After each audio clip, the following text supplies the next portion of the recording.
Chapter 541. Chu Tian first swallowed a true spirit pill. He couldn't help praising the beautiful, intelligent, and capable young miss in his heart. If it wasn't for the precious true spirit pills the young miss prepared to play a key role in, how could Chu Tian be this calm in the purgatory world? The true spirit pills took effect very quickly. Chu Tian quickly left while recovering his spirit energy, using his spatial ability to bring Meiji and Shadow several hundred kilometers away. Even if those fellows were strong, unless they had spatial abilities, they wouldn't be able to catch up in a short period of time. Chu Tian swallowed another true spirit pill. We're safe for now. Shadow let out a long sigh of relief. You've saved me again. How about it? I think I didn't waste a Darkness City spot. At least I had a bit of use.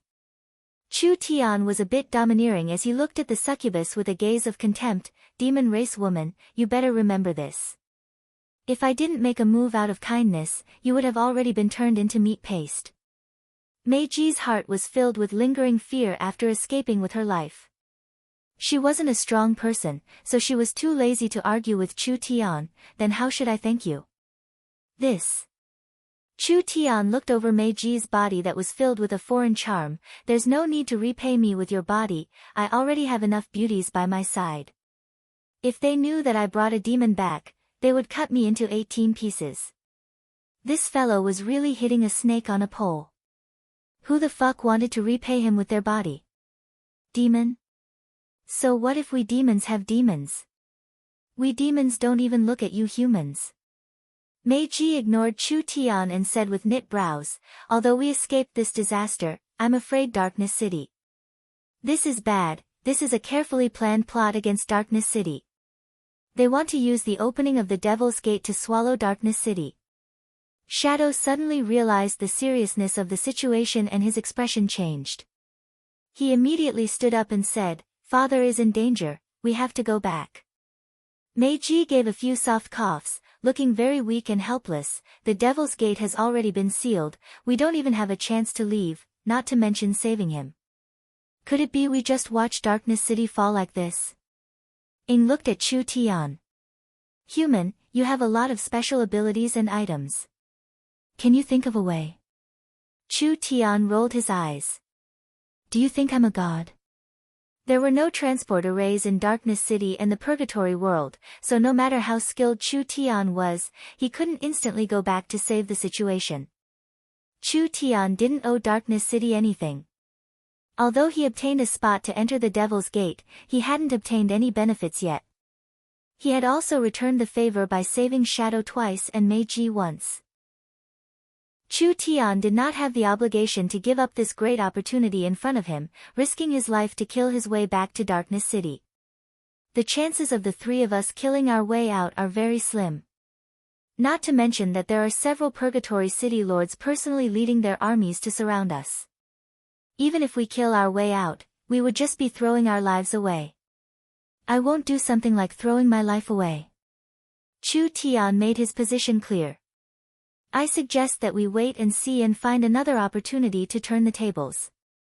Obscurus's face became more and more unsightly. He wasn't an unreasonable person. Even protecting himself was a problem, so how could he help Darkness City? Not to mention that the Darkness City Lord's injuries were very serious. If he couldn't bring back a level 3 high-grade immortal herb this time, even if he could solve this problem, he couldn't save the Darkness City Lord's life. It wasn't that Chu Tian didn't want to help, but this wasn't his territory in the end. If he could build the transport tower, with Chu Tian's contributions to the elves, it wasn't impossible to ask Lancelot to help once. With a peak expert like Lancelot as a deterrence, perhaps solving Darkness City's danger wouldn't be a difficult matter. They could only do this now. Shadow and Meiji were both injured. Shadow had been treated by Chu Tian and was basically fine, but Meiji's situation was a bit special. She had been assassinated by Dark Shadow City's peak expert, Zoro. Not only was her heart pierced, she was also hit by the Shadow Demon race's secret technique. Chu Tian's powerful healing energy suppressed the wound, but it was far from being healed. How could she fight against others in this kind of situation? The other side had experts like clouds. No matter how strong Chu Tian was, his cultivation wasn't high enough. How many could he fight at once? Shadow and Meiji were both injured, so they couldn't use their full strength. A large barrier covered the dome, forming a purplish-red color that resembled the sky. The Devil's Gate didn't live up to its name at all. The flowers, grass, trees, and mountain peaks were all crystallized, looking like a piece of art. It was glistening in the multicolored light and aura. How did it look like the land of the devil? This was simply a paradise, a land of assimilation. This super-large barrier gathered all the spiritual energy in the surrounding thousands of miles, creating a sealed environment. The spiritual energy in the Devil's Gate barrier was several hundred times denser than the outside world, so it could be maintained for tens of thousands of years. It could nurture all kinds of treasures and even immortal treasures. Where should they go now? The little fox's nose began to sniff around. It seemed like it had found quite a few good things. It was currently jumping up and down on Chu Tian's body, making a very excited sound. Chu Tian knew that the fox didn't have any other skills, but its treasure hunting skills were first class. Stop making noises, did you find something? The little fox pointed in several directions in front of them and then pointed in another direction. Stop! Chu Tian stopped the little fox. We're still being chased, so we don't have that much time. We can only pick up the good things. The little fox revealed an awkward look. The treasures hidden here were not bad. It revealed a very human-like anxiety as it scratched its head with its claws, finally pointing in a direction. Shadow had seen the little fox's abilities before, so he already knew that it wasn't a normal pet. Meiji had a very shocked look on her face. This little beast didn't have any energy fluctuations at all. From its small and cute furry appearance, it looked like an ornamental little pet.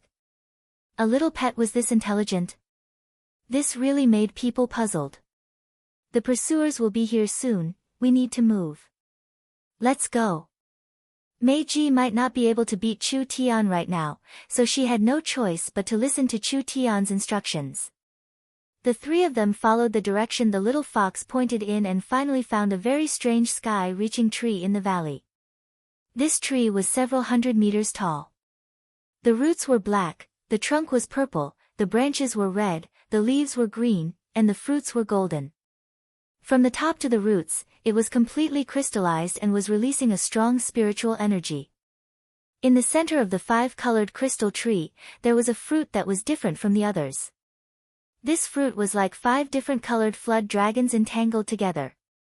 Meiji's expression changed. This is the immortal grade 5-colored flood dragon fruit recorded in the ancient books. It is a level 3 medium grade immortal herb. The other golden fruits are golden flood dragon fruits. Although they can't compare to the 5-colored flood dragon fruit, they are still half-step immortal grade treasures. Is this true? Our luck is this good. An immortal herb was already a great fortune, and half-step immortal grade treasures were things that could only be found. If he could take away several half-step immortal grade treasures and immortal herbs, just this harvest alone would make this trip worth it for Chu Tian. Chu Tian was not blinded by the benefits. This kind of immortal grade treasure must have a spirit beast guarding it, but there isn't a single person nearby. I think there must be something wrong with this. Meiji had a bit of respect for Chu Tian. With this kind of large temptation in front of her, even if she had lived for 300 years, it was hard for her to resist. This human looked very young, but he had this kind of determination. It wasn't simple at all. Chu Tian said to Shadow, let's test it out first. Obscurus pulled a pitch-black longbow, and a powerful energy burst out from her fingertips, condensing into a burning black arrow in an extremely short period of time. With a swoosh, she shot it towards the 5-colored fruit. This arrow seemed silent, but it was actually very strong. Even a spirit transformation expert would find it hard to block it head-on. Just as the black arrow was about to hit the 5-colored fruit, the 5-colored celestial tree began to tremble. Each of the golden fruits glowed like light bulbs, forming a golden defensive barrier. The black arrow dissipated like a drop of ink, not causing any damage to the 5-colored celestial tree. Such a strong defensive power. Before the three of them could let out any more sighs, a powerful divine sense fluctuation was released from the five-colored immortal tree like a wild storm. Divine sense, this was the vision domain divine sense. Chu Tian was very surprised to find that this thing's divine sense was not weaker than his. This divine sense was not directed at them, but at the dozens of golden fruits. After each fruit was infused with divine sense, they all began to tremble violently. Then, they suddenly fell off the five-colored immortal tree and fell to the ground. What was going on? Why did the fruits fall off by themselves? Just as the three of them were puzzled, beams of five-colored energy shot out from the five-colored WYRM fruit and landed on the fruits that had fallen to the ground. Something unbelievable happened. One by one, the fruits transformed under the intense light of the energy. In the end, they transformed into several tens of humanoid monsters. These monsters were completely golden, like they were made from gold. They had a flood dragon head and a human body, with a strong aura, actually having strength close to the spirit transformation realm. When the several dozen golden flood dragon people were summoned, they immediately charged at the three of them. It was clear that the five-colored immortal tree had found them. No wonder there were no spirit beasts near the immortal herb. It had a very strong defensive system. Several dozen monsters close to the spirit transformation realm attacking together, this was not something a normal person could block. Seeing this, Shadow shot out several powerful black arrows in succession. One of them was pierced on the spot, but before it had time to celebrate, the five-colored immortal fruit released its energy to envelop the golden flood dragon guard, and the damage it suffered was instantly healed. Several dozen monsters close to the spirit transformation realm are already hard to deal with, but they also have an undying healing ability. Meiji immediately said, "We can't take this pill, let's go." There were countless treasures in the Devil's Gate, but it was not easy to take them all. In this kind of situation, with the three of them, there was no hope of success. It was better to give up and avoid putting themselves in danger. Chu Tian gave a laugh, "Just because you can't get it doesn't mean I can't. If you want to leave, then leave. I'll give it a try first." After saying this, he took out a scroll and released the 18 divine servants. Chapter 542. How could an immortal herb be given up just like that? This was not Chu Tian's personality at all. The 18 divine servants and 32 golden flood dragon guards began to fight, causing sand and stones to fly and energy whirlpools to form. The golden flood dragon guards were individually stronger than the divine servants, but the divine servants' bodies were stronger. The divine servants were controlled by Chu Tian's will, so their coordination was flawless. However, both sides were extremely hard to kill, so this battle would not end in a short time. Pang! The divine servant punched the golden flood dragon guard 10 meters away. Pa! The golden flood dragon guard's claw tore open several wounds on the divine servant's body. Chu Tian did not personally fight with the golden flood dragon guards, but through the divine servants and the golden flood dragon guards, Chu Tian found that these golden flood dragon guards were much stronger than he imagined. There were no cultivation techniques, no secret techniques, no intelligence. They were purely using their golden body tempered for tens of thousands of years to fight against the divine servants. If it wasn't for Chu Tian's nimble control over the divine servants, the golden flood dragon guards would have already broken through their defenses. Good stuff. The half-immortal grade golden fruit had already given Chu Tian quite a pleasant surprise. The golden fruit was most likely a body-tempering medicine, otherwise how could it transform into such a powerful monster like the golden flood dragon guards? This kind of medicine could not only temper the body, but it was also a good thing to strengthen the divine servants. Chu Tian had to get his hands on it no matter what. Although he didn't know what the five-colored immortal fruit was used for, the half-immortal grade golden fruit was already so outstanding, so how could this immortal herb be any worse? From the current situation, this fruit seemed to be able to quickly repair the golden flood dragon guards and provide them with endless fighting strength. At the very least, this proved that it was an extremely powerful recovery-type immortal herb. Meiji and Shadow were once again shocked by the methods Chu Tian showed. This human could summon so many powerful battle puppets at once. Most importantly, these battle puppets all had an inconceivable undying body. They were able to hold back the five-colored immortal tree's golden flood dragon guards for so long. However, obtaining the immortal herb was not so easy. The divine servants couldn't be killed, but they also couldn't kill each other. The immortal tree had enough energy to form an iron wall-like defense, and at the same time, it also had a powerful divine sense that was not weaker than Chu Tian's, providing a deeper layer of protection for the safety of the immortal medicine. If Chu Tian wanted to approach it silently, it would definitely not be easy. Chu Tian quickly weighed his options. Fox, let's attack together. The fox jumped out without saying anything and threw several soul bottles into the air, instantly summoning several demon beasts. These were the level 3 demon beast raging flame dragon souls that the little fox had carefully collected in Miracle City. With the little fox's demonic technique summoning, they were all revived into 4 flaming winged dragons. They charged around the immortal tree and almost simultaneously spat out flames at the immortal tree. It was true that a level 3 magical beast was ferocious. The flaming winged dragon's flames were not weak either. But wanting to burn the 5-colored immortal tree's defenses was just a pipe dream. Under the 5-colored immortal tree's golden energy barrier, the flaming winged dragon's breath couldn't even harm a single leaf.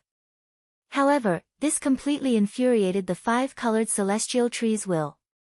The 5-colored celestial tree released an incredibly powerful divine sense attack, which contained a powerful destructive power. The winged dragon's skin and flesh instantly exploded, and they were heavily injured. Good chance. Chu Tian wanted to lure the 5-colored immortal tree to release its divine sense because after releasing a full-force divine sense attack, the divine sense would be weakened for a short period of time. At this time, it wouldn't be able to form a strong divine sense. Shadow and the succubus carefully found that when the flaming winged dragon was pushed back, Chu Tian's jet-black eyes suddenly turned golden. An exceptionally strong divine sense came from Chu Tian's body. The golden color represented the power of divine sense. Chu Tian had a vision domain divine sense, and using his source spirit to release various secret techniques, this was a move that could not be defended against. Chu Tian had confidence in his own strength. If he directly fought with the 5-colored immortal tree's divine sense, it would be hard for Chu Tian to win with his current strength. Therefore, he first held back the 32 golden flood dragon guards before letting the little fox feint an attack. As expected. This fellow was a stupid monster in the end.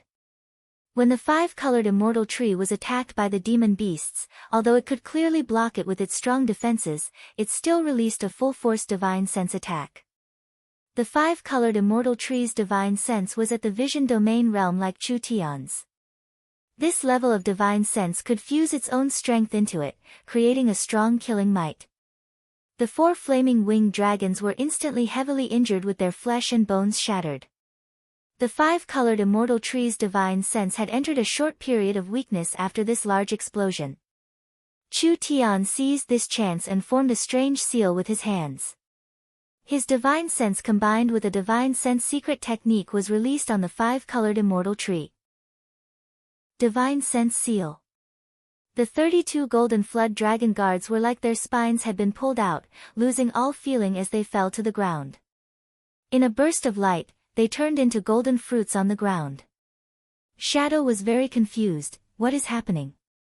He used some method to seal the immortal tree's divine sense and spirit. The immortal tree can't release its divine sense, so it can't use this technique. These golden flood dragon guards have returned to their original forms. Meiji could see a few things, but she didn't know how it was done. This human is truly deep and unfathomable.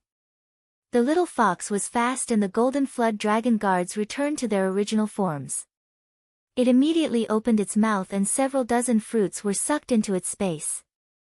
Even if the 5-colored immortal tree recovered its divine sense, it couldn't summon the golden flood dragon guards anymore. Ha, ha, ha, this tree's methods are only like this. Chu Tian couldn't help letting out a sigh of relief as he gave a few proud laughs. Without these guards, what kind of threat can it pose? The five-colored immortal tree's main ability was summoning, but the summoning materials had been taken away. Even if it broke through Chu Tian's seal, what could it do? Chu Tian quickly found that he was wrong, and he was very wrong. An angry will erupted from the five-colored immortal tree. The entire tree released a dazzling light and an unbelievable scene appeared. The five-colored immortal tree's crystal body began to change shape, undergoing an unbelievable reconstruction. The purple tree turned into bones, the black roots turned into blood vessels, the red branches turned into flesh, the green leaves turned into scales, and the five-colored immortal fruit was embedded in the center of its head, turning into a giant eye. In less than a minute, this immortal tree turned into a terrifying giant over 100 meters tall. Fuck! What is this? This strange creature was not recorded in any ancient books. It was most likely Director Wu that had gone extinct in the river of time. Even the knowledgeable Chu Tian had never seen it before. Its main body was not a tree, but rather an unheard of ancient demon. The ancient demon did not have a mouth, and its body released an angry roar. Its single eye released a dazzling five-colored light. Quickly run! The three people and one fox quickly left their hiding place. The five-colored light wrapped around the pillar of light and instantly shot out, flattening the entire mountain peak. This attack was not something a true spirit cultivator could block. When the ancient demon saw that its attack had missed, it once again let out a roar that shook the mountains and rivers. It took a step forwards and its massive body was covered in a multicolored light. In an instant, it had crossed several miles. This speed was completely disproportionate to its size. The five-colored light condensed again and a giant hole appeared in the ground. This time the 18 divine servants were sent flying. This is bad. Chu Tian saw the divine servants fall to the ground, all covered in wounds, and his heart instantly tightened. It wasn't easy to raise the divine servants, and they were already important assets to Miracle City. It would be too much of a pity if they were all lost here. Meiji saw Chu Tian stop and couldn't help shouting, "This monster is not something we can fight, quickly leave." Shadow shot out a few arrows, but they were all blocked by the golden barrier. This monster not only had a destructive power that a true spirit cultivator could not resist, it also had a defense that a true spirit cultivator would find hard to break. This kind of powerful attack and defense combined with the ancient demon, how could they fight against it? Chu Tian and the little fox looked at each other. The little fox understood Chu Tian's thoughts, and it turned into a gray mist that sucked in the ancient demon's head. The energy around the ancient demon's body weakened a bit. The little fox could restrain it to a certain degree. This gave Chu Tian a bit of confidence. The ancient demon angrily shot a five-colored light at the little fox, but the little fox quickly used the gray mist escaping technique to escape. The beautiful light formed a fan in the sky that could be clearly seen even from 100 miles away. The chance was here. When the ancient demon was busy dealing with the little fox, Chu Tian teleported in front of it. Both his hands formed a sword finger and he released his power at once, phaseless sword rain. After Chu Tian swallowed the void beast's inner core, his phaseless sword art's power had increased by a large amount. This phaseless sword rain was a move that released over 10 phaseless sword fingers at once. How strong was the phaseless sword art? The energy around the ancient demon was too strong, so Chu Tian couldn't directly attack it. He could only attack the incomparably strong golden barrier. Meiji and Chu Tian couldn't clearly see what had happened. They only saw the little fox divert the ancient demon's attack and Chu Tian teleport in front of the ancient demon. There was the sound of glass shattering, and the giant golden barrier was like glass that had been hit by arrows as a large crack appeared on it. This time the ancient demon realized something was wrong and immediately focused its attention back on it.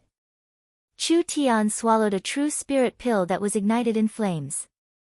He charged forward like a meteor and condensed a black demon god's sword in the air. All the netherworld flame and spirit energy gathered together as he released the demon god's sword source spirit to release its strongest destructive might. The demon god's sword increased in size by several times, and the sword glow it released seemed like it could pierce through the sky. The ancient demon's five-colored energy began to condense in its single eye. Chu Tian was a step faster as he used his body as a sword. He instantly controlled the powerful energy to pierce through the defense and meet the single eye that was about to release its glow. A terrifying explosion. That intense light and energy swept through the surroundings. Chapter 543. This strong shockwave was something that even Meiji couldn't handle, not to mention Chu Tian, who was at the center of the explosion. Stupid, stupid, stupid. Meiji didn't know whether to laugh or be angry. This fellow who doesn't know the immensity of heaven and earth thinks he has an immortal body. This time this arrogant and stupid human would definitely be smashed to pieces. Even a defensive spirit transformation cultivator would find it hard to handle this kind of explosion, not to mention a trivial true spirit cultivator. This human did have some skills, mainly in terms of explosive power. His secret technique or cultivation technique could use up all his spirit energy in a few moves, sacrificing endurance in exchange for killing power. Therefore, he had a chance to fight against a spirit transformation cultivator in the 7th to 8th true spirit layer.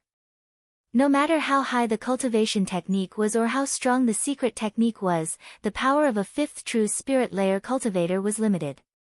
Meiji wouldn't dare provoke this kind of monster if she wasn't injured, but he was stupid enough to fight it head-on. If this wasn't sending himself to death, then what was? Shadow said in a stunned voice, "He's going to die like this. He's dead for sure."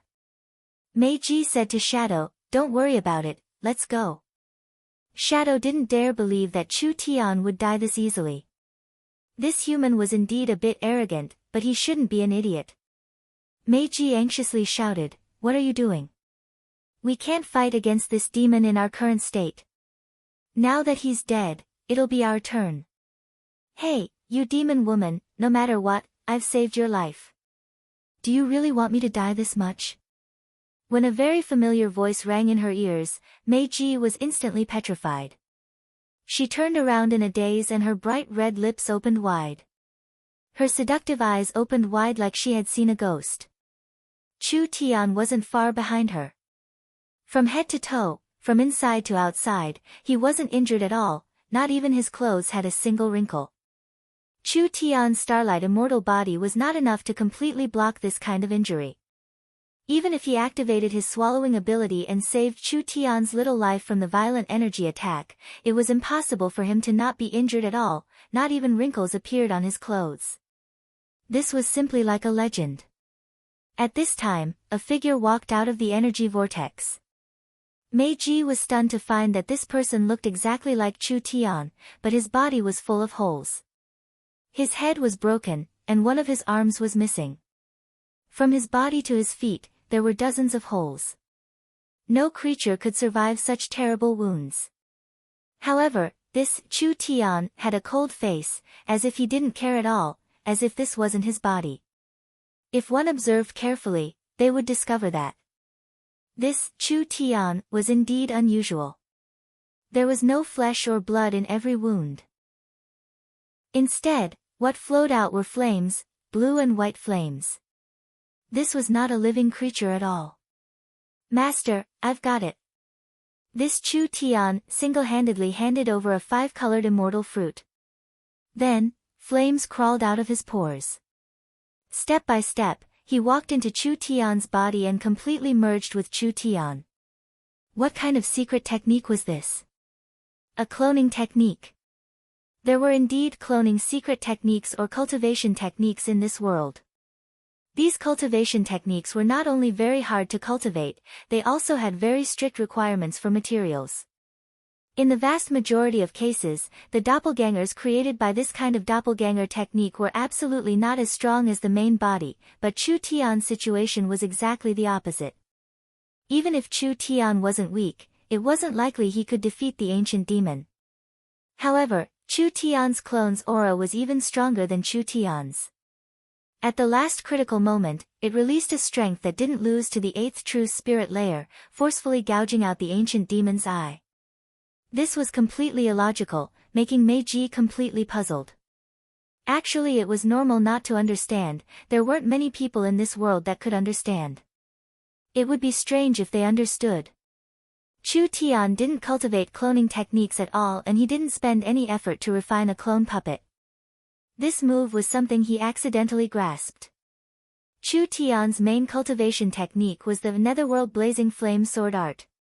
This cultivation technique could only be used with the Netherworld Flame, and when it was cultivated to the peak, it could be used with the Netherworld Clone Slash. The Netherworld Clone Slash's principle was to turn the Netherworld Ghost Flame into one's own appearance, releasing an attack with the same power as the main body. When Chu Tian's cultivation gradually increased, he obtained more and more opportunities. Cultivating the Phaseless Sword, creating his own Heart Sword, and adding in the fact that the Netherworld Sword was broken in the Death Ice Field, the Netherworld Blazing Flame Sword Art should have been useless. However, what was unexpected was that Chu Tian absorbed the Ice Spirit Flame's will, and the Netherworld Flame swallowed the Ice Spirit Flame. After some unknown change, Chu Tian perfectly merged with the Netherworld Ghost Flame. The Netherworld Ghost Flame had always existed as a weapon spirit. But the weapon spirit had become Chu Tian himself. Chu Tian used his body as the weapon and the flame as the spirit. Naturally, he could freely control it without any interference. Adding in the fact that Chu Tian's divine sense had reached the vision domain realm, it allowed Chu Tian to add his will to the Netherworld divine sense and use it as a foundation to create the Netherworld clone technique. This was a true clone technique. The weapon spirit Netherworld was a very strong fighter. The reason why Chu Tian rarely released it was mainly because Chu Tian needed the Netherworld Flame in battle. Once the weapon spirit Netherworld left his body, Chu Tian couldn't use the Netherworld Flame or the Netherworld Blazing Flame Sword Art. Now Chu Tian had gradually eliminated this sword art. Because of this, Chu Tian used the Netherworld even more and created a secret technique that was similar to a cloning technique. This kind of clone was even stronger than the main body, but the difference was that the Netherworld clone could only be given a sword source spirit and normal cultivation technique. It didn't have the flexible abilities of the main body. After Chu Tian condensed his strength to the limit, he directly pushed the Netherworld out and used his remaining spirit energy to teleport once. Therefore, when Mei Ji and Shadow saw Chu Tian was unharmed. Chu Tian could directly control the clone. At the same time, because the core of the clone was the weapon spirit Netherworld, the clone had its own consciousness. When Chu Tian couldn't control it or made a mistake, Netherworld would modify it according to the situation. The huge body of the ancient demon, which was made of crystals of different colors, was like a machine that had lost its kinetic energy. Immediately, it began to produce a series of crackling sounds. However, there was no longer any power. It was just the sound of death. The ancient demon's main body was the five-colored immortal tree. The five-colored immortal tree could give birth to the immortal fruit and have this many abilities, so it had a very strong energy. It was not inferior to the five-colored flood dragon fruit and might even be stronger. The five-colored flood dragon fruit was the demon's heart. Without its heart, even if it was strong, it would still be useless. The little fox jumped onto the demon's head that couldn't move and sucked in the demon's large body. From the demon's crystal body, large amounts of five-colored spiritual energy was released and was continuously absorbed by the little fox. The little fox's body swallowed it until it swelled up. The demon's large body was like a popsicle under the sun, quickly melting. When the little fox absorbed the ancient demon's body, it gave a satisfied burp. It spat out a five-colored aura and its originally round body shrank back to its original size. At this time, the demon's body had already shrunk to half its original size and the rest of its body was like a cracked stone, finally turning into powder. Mei Ji and Shadow were speechless. Whether it was the human or the fox, they were both monsters. How many hidden abilities did he have that he hadn't revealed? Chu Tian placed the five-colored crystal fruit into his storage gourd and then took a true spirit pill to collect the heavily injured divine servants on the ground. The divine servants had divine blood in them, so they wouldn't be easily killed. Unless one was strong enough to destroy the divine servant's body and evaporate the divine blood, normal methods wouldn't be able to cause a fatal injury. The divine servants had been heavily injured by the ancient demon's attack, but in just a few minutes, the divine servants had already mostly recovered. Even the refined puppets were undying monsters. Could it be that everything related to this human couldn't be measured with common sense? Chu Tian decided to take this immortal fruit for himself. He needed a reason to take it for himself, so he said in a serious voice, "It's fine if you didn't do anything at the critical moment, but you've been cursing me behind my back. So, you won't get a share of this fruit because this is the fruit of my labor." What could the two of them do? Chu Tian hadn't signed a contract to split the spoils of war, and Meiji and Shadow hadn't played a single role in dealing with the ancient demon, so what qualifications or reason did they have to take a share? "Since you've said this, then I'm assured."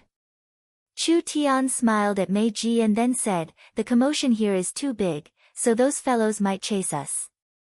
It's best if we don't stay in one place for too long, let's go." Actually, with Chu Tian's group's current strength, as long as they weren't surrounded by a large army, they wouldn't necessarily lose to these people. However, there was no need to waste energy on them. Chu Tian still needed to continue searching for treasures, so he immediately left with the two of them. As Chu Tian expected. Not even half an hour after they left, Kildan, Zoro, and several dozen peak experts all appeared at the place where the ancient demon was shouting. "The traces are very fresh." Zoro used his blade to pick up a bit of dirt and sniffed it. "This kind of fierce battle, it means that the battle here was very dangerous. They seem to have completely retreated, there weren't any casualties." The dark giant asked in a puzzled voice, "How did they do it?" "Humph, who cares?" The dark spirit beast that had suffered a loss under Chu Tian's netherworld flame angrily said, "From the smell, they haven't left for more than half an hour. I think they shouldn't have gone far." Kildan said without any hesitation, "Chase, we can't let them leave here alive." Chapter 544. The space inside the Devil's Gate was very large, and the spiritual energy was thousands of times richer than the outside world. Not only were there precious herbs and treasures, causing countless experts to risk their lives for them, there were also large amounts of ancient ruins. Each ruin was a treasure left by an ancient ancestor, and its attraction was not inferior to heaven and earth treasures at all. In the process of exploring the ruins, there was a possibility of finding divine weapons refined in the ancient era or various secret cultivation techniques. These were all things that could directly increase one's strength and increase one's battle strength, so who wouldn't be jealous? This was because the pursuers were chasing them very closely. Chu Tian passed by quite a few ruins, but he didn't have a chance to explore them. He could only keep changing his position, using it to mislead Kildan and the other pursuers. After ensuring a safe distance, he would explore and search for treasures, playing hide and seek. Who told them not to have an innate spatial energy user? Chu Tian had a large bottle of true spirit pills left, which was enough for him to deal with them. He also used the little fox's treasure hunting ability to search for treasures. In the end, his harvest wasn't small at all. A mournful cry. It resounded through the sky. A flaming bird was killed by the three of them working together. This flaming demon bird was found in the center of the area, and it was the most intense battle other than the ancient demon. The battlefield was filled with several thousand-meter wide holes, and each hole was filled with boiling lava. This was all created by the flaming bird's attacks, so it could be imagined just how strong the flaming demon bird's attacks were. The flaming bird had a battle strength in the peak 9th true spirit layer. Its flames were strong enough to burn anything. The three of them used the succubus enchantment technique to kill it, finally successfully killing this strong monster. But after the flaming bird fell, it didn't die. The flames condensed into a large crystal-clear egg. This beast has the bloodline of a phoenix and can be reborn like a phoenix.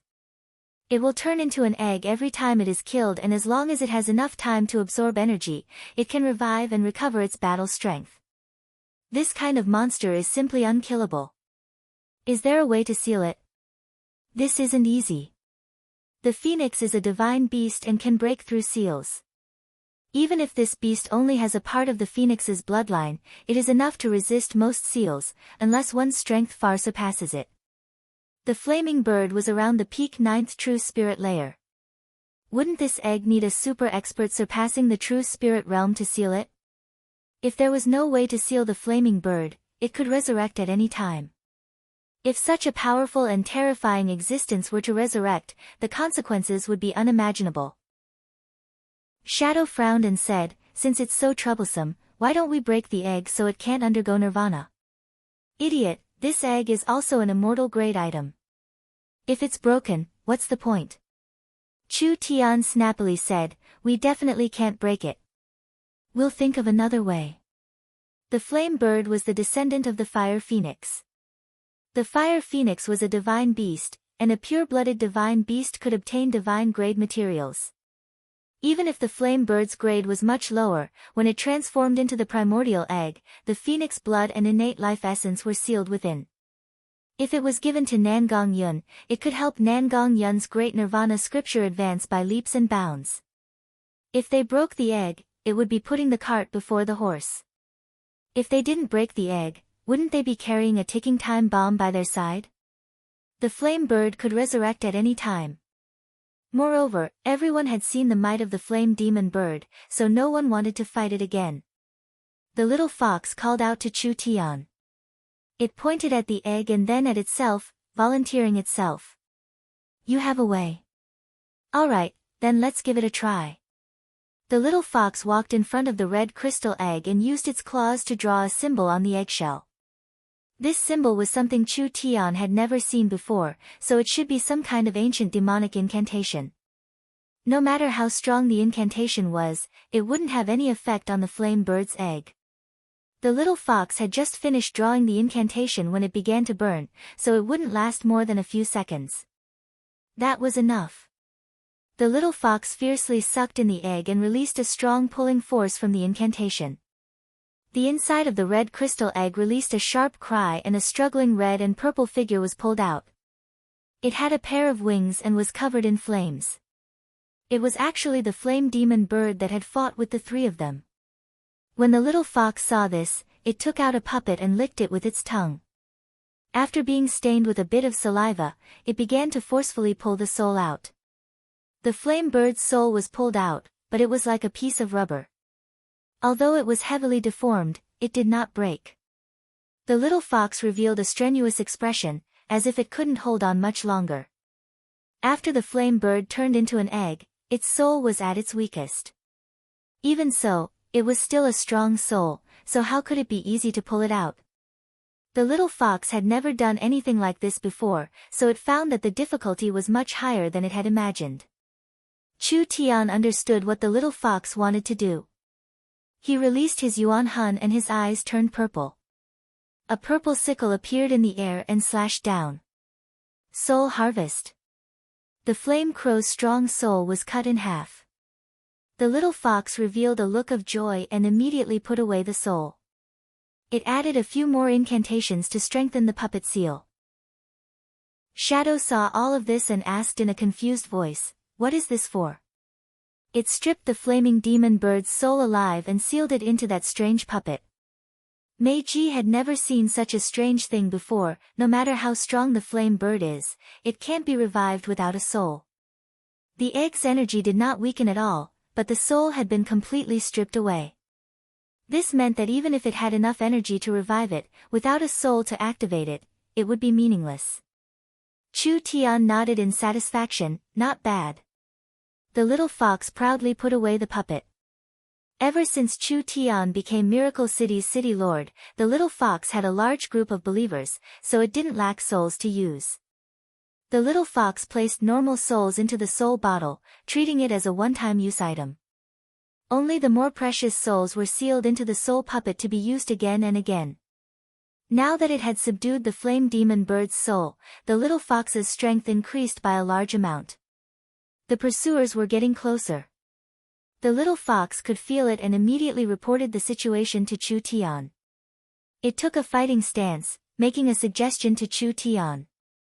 "Run, run, run, what are you running for? Just directly hit them." Now that he had a powerful summoned beast in his hands, was there a need to be afraid of these mobs? Chu Tian was not in a rush to make a decision because even if he wanted to fight directly, the battlefield was very important.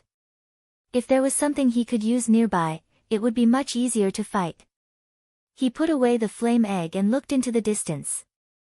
He saw a large palace ruins in the center of the plains, with a scale that was hard to see elsewhere. Moreover, this place was close to the core of the Devil's Gate area. What is this place? The Demon Burial Cave.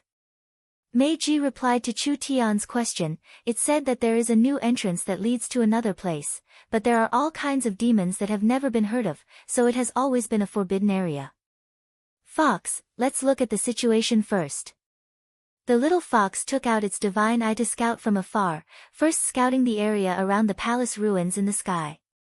From the surface, there was nothing suspicious around the ruins. There were ruins everywhere, as well as strange large holes. There was nothing. That's impossible. Even if Chu Tian did not personally come here, he could feel the baleful aura covering the area. This kind of area was where demons and ghosts gathered, so it was impossible for it to be as calm as it was now. How could it be? Chu Tian carefully inspected it a few times, but it was still the same. There's a problem with those holes, let's see what's inside. After the fox received Chu Tian's order, it began to inspect the large holes around the ruins. The scene that the fox saw was transmitted to Chu Tian's field of vision. Chu Tian could clearly see that in each hole, there was a giant dark green jade stone. These were all. Chu Tian's heart was filled with confidence when he saw this. He said to the fox, "All right, increase the scope of the search and let me see what else is nearby." The little fox began to search the ruins, and as expected, because it was too dangerous, no one dared to explore this place. Therefore, there were many good things hidden in the ruins. There was a temple in the center of the ruins. There were several dozen statues made of metal in the temple. Even after being eroded for a long time, there weren't any marks left on them. When the little fox investigated the statues, it was pleasantly surprised to find that the eyes of these statues were made of eyes of the star. Eyes of the star. There were over 100 eyes of the star. What kind of wealth was this? Chu Tian already had a spatial mine, so he didn't need to worry about not having spatial crystals to use. The most scarce resource would be eyes of the star, but who would have thought that there would be over 100 eyes of the star here? This was equivalent to over 100 transport towers, so to Chu Tian, it was even more valuable than an immortal-grade treasure. Take a look inside. When the little fox moved its divine sense inside, it suddenly met an invisible barrier that it couldn't pass through no matter what. Was there something that blocked off divine sense? It didn't matter. He had to obtain these eyes of the star. Chu Tian was worried about how to return to Miracle City. As long as he obtained the eyes of the star and built several transport towers, wouldn't returning to the surface be a matter of seconds? Kildan and the others are closely following behind us, and you two have pretty much recovered. Chu Tian said without any hesitation, "I think there's no need to hide, we'll use this place as the battlefield to fight." All right. Shadow had been waiting for this. Meiji felt that even if Chu Tian was very strong, it would be hard for the three of them to win against over 20 peak experts. Only, Chu Tian had created too many inconceivable miracles, so Meiji didn't have much confidence in her own ideas. Being chased like this wasn't a solution, so she had to see what his plan was. Chapter 545. Kildan, Zoro, and close to 20 experts were hiding in the wilderness. They had followed their aura all the way, and in front of them was the famous dangerous Demon Burial Cave. Kildan was most worried that these fellows would run into the Demon Burial Cave in a panic. How dangerous was the Demon Burial Cave? If Meiji's group ran into the Demon Burial Cave, there was no need to continue this mission. In the legends, the Demon Burial Cave was a large cave that had buried countless monsters in ancient times. Countless peerless beasts and demonic creatures had been buried here, which was why they had developed an extremely powerful resentment. No one knew just what kind of inconceivable existence would be born in such an extreme environment. There had been many brave people exploring the Demon Burial Cave in the Devil's Gate, but in the end, none of them came out alive. Meiji's head could bring quite a bit of reward, but it wasn't enough for Kildan to take the risk. But Flame Demon City's Vice City Lord Kildan knew the dangers of the Demon Burial Cave. Meiji was Darkness City's Vice City Lord, so it was impossible for her not to know what it meant to enter the demon burial cave. At least Meiji didn't take the risk and just wandered around the demon burial cave. Therefore, Kil'dan and the others should have another chance, but it was just one chance. Whether they could succeed or not would depend on luck. That human of unknown origin was too sly. Each time they were about to catch him, he would notice it and disappear. Kil'dan was filled with rage and was even more determined to get rid of this human's awakening. The Devil's Gate was very large and it was easier said than done to catch someone with innate spatial energy with just these few people. But it didn't matter, they had to exhaust him to death. Who didn't know that spatial energy consumed a large amount of spirit energy? A human running alone consumed quite a bit of energy, not to mention carrying two people. Perhaps they would run out of spirit energy after a few teleportations. Who would have thought that Chu Tian wouldn't be affected at all and would be able to avoid being chased each time? They even had the time to search for treasures. This was something that people couldn't understand or accept. Try one last time. Kil'dan definitely wouldn't chase them into the demon burial cave, but based on Chu Tian and Meiji's movements, they could guess where they were going. They prepared an ambush ahead of time.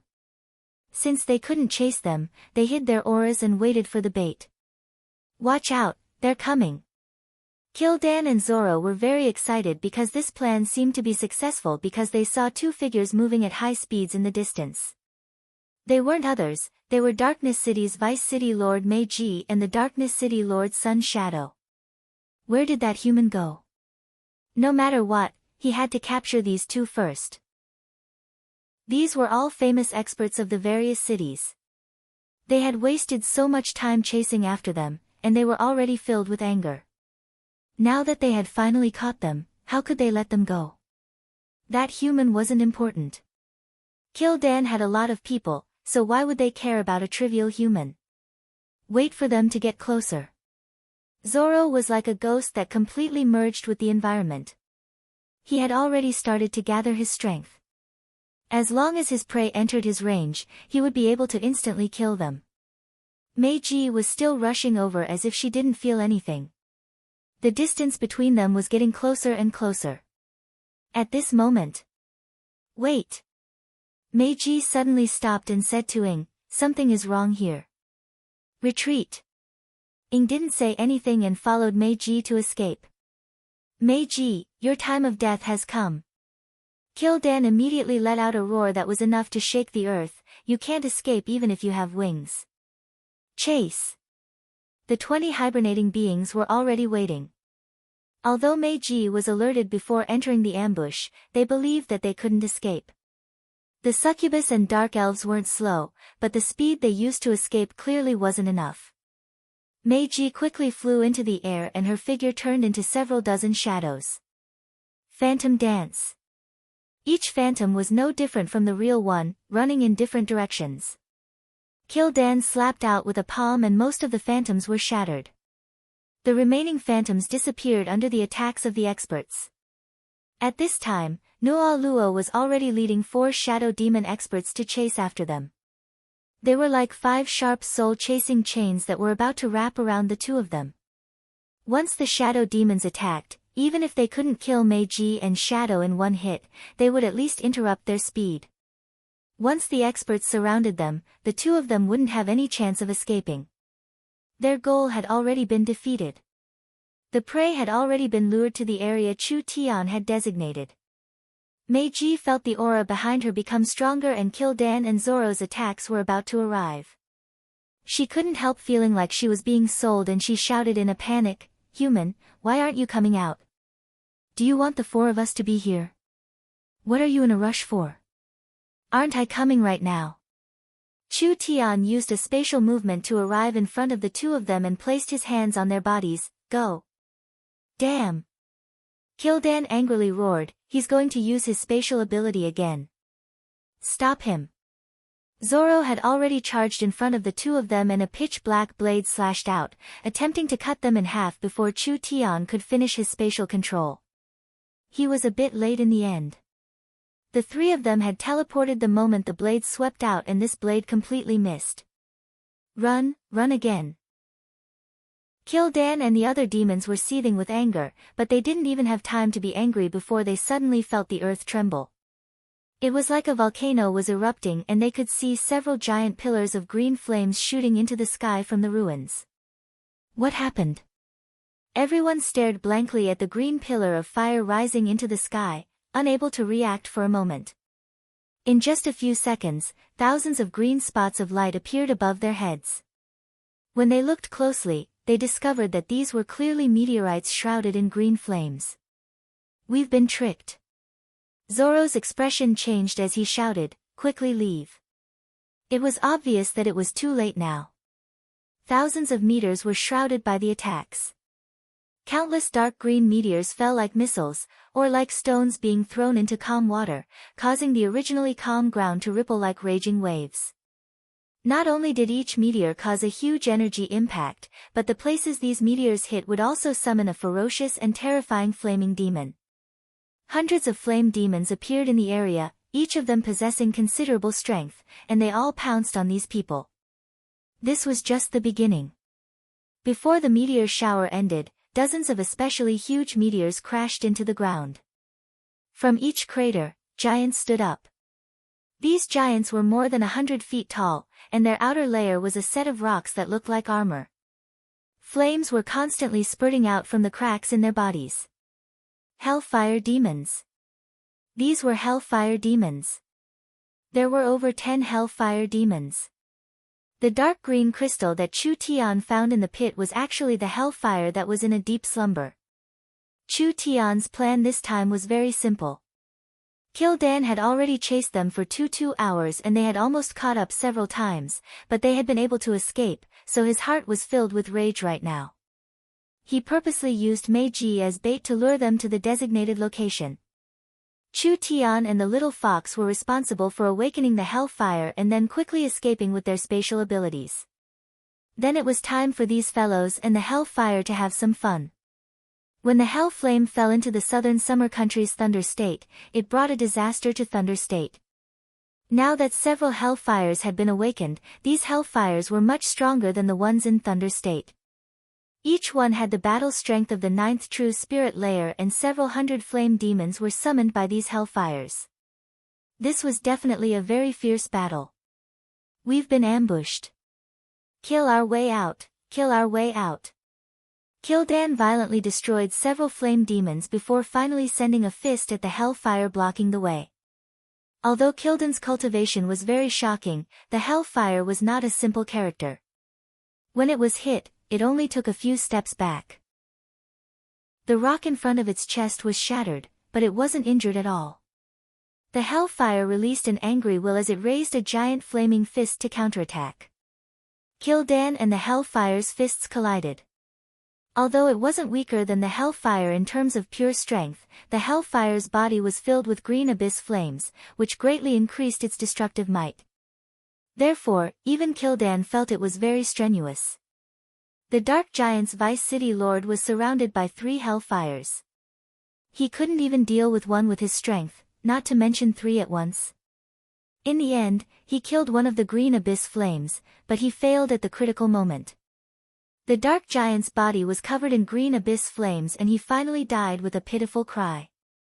At the same time, the dark spirit beasts were also surrounded.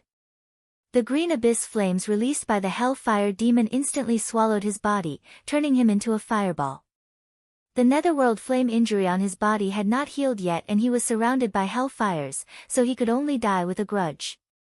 Charge out! Charge out! Kil'dan killed a hellfire and Zoro killed a hellfire. With the 2 of them leading the way, they finally killed half of the hellfire demons and flame demons. It was very difficult for them to kill their way out, but there were only 8 of them left and each one of them was in a very sorry state. They never would have thought even in their dreams. Chu Tian would have set this trap for them. Now that they had suffered heavy casualties, they definitely couldn't stay here any longer. When Kil'dan and Zoro decided to give up on chasing Meiji, they suddenly found 3 people blocking their path. Chu Tian crossed his arms in front of his chest and said with a smile, "You're too slow, I've been waiting here for a long time." Humans. You think you can kill us all with just a few hellfires? The demons had been tricked by Chu Tian and they all hated Chu Tian to the bone. They wished they could drink his blood and eat his flesh, cut him into pieces, and burn his bones to ashes. Chapter 546. So what if he lost most of his strength? Wasn't his current battle strength far above Chu Tian's group of 3? It wasn't certain who would live and who would die. Kil'dan thought like this, and the difference in cultivation between the two sides was indeed like this. The person he wanted to kill the most was not Meiji, but rather this human of unknown origin. It was because of this fellow's interference that this simple mission became filled with twists and turns. Not only did it cause heavy losses to the various cities, it was also a great humiliation. The flame demon's power erupted. Kil'dan released a wave of power into the ground. Chu Tian could clearly see the energy spreading in all directions. Wherever the heat wave passed, the ground would crack and magma would wildly pour out. It actually turned the surrounding several thousand meters into a scorched battlefield. An extremely powerful Balrog had the ability to create the best environment for battle. The Devil's Gate was filled with all kinds of volcanoes, so it was easy to create this kind of environment.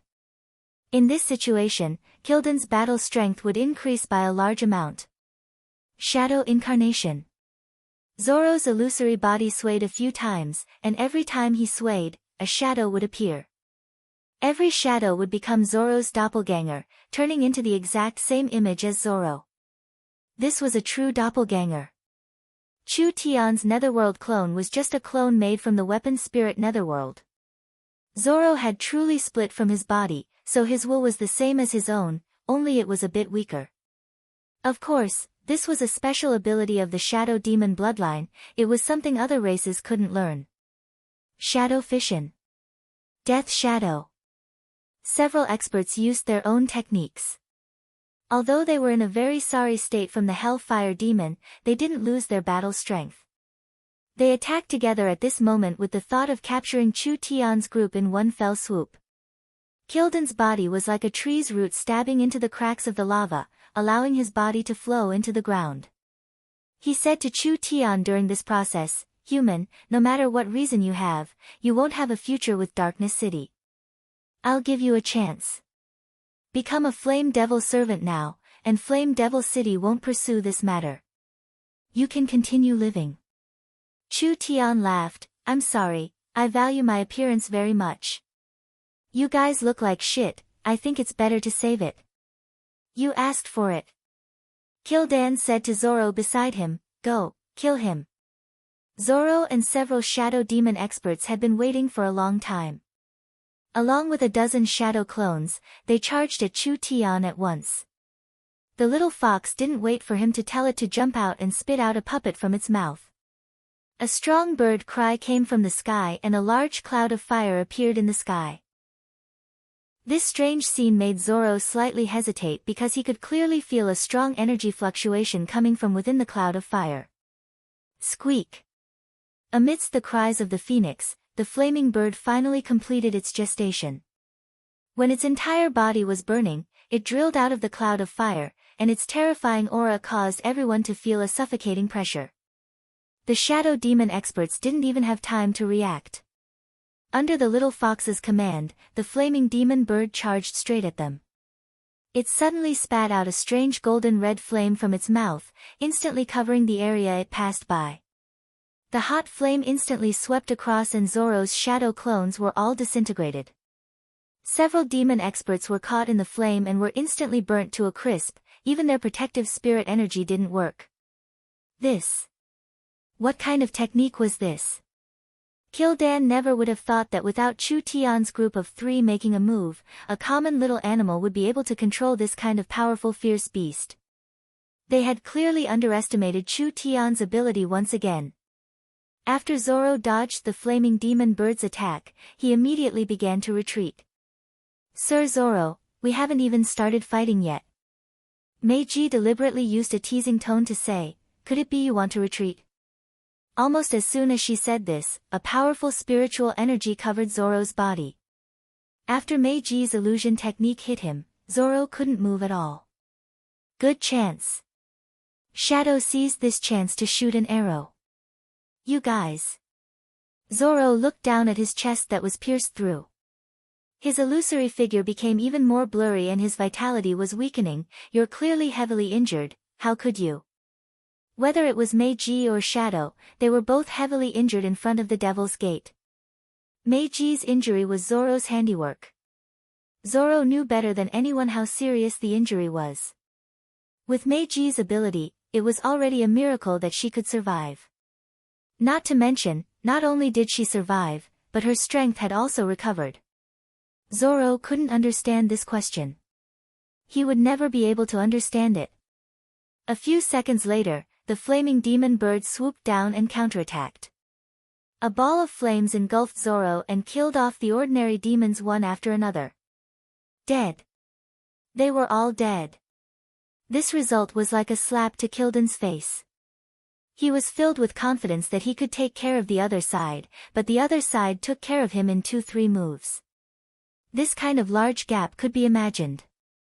Why didn't the flame demon Kildan die?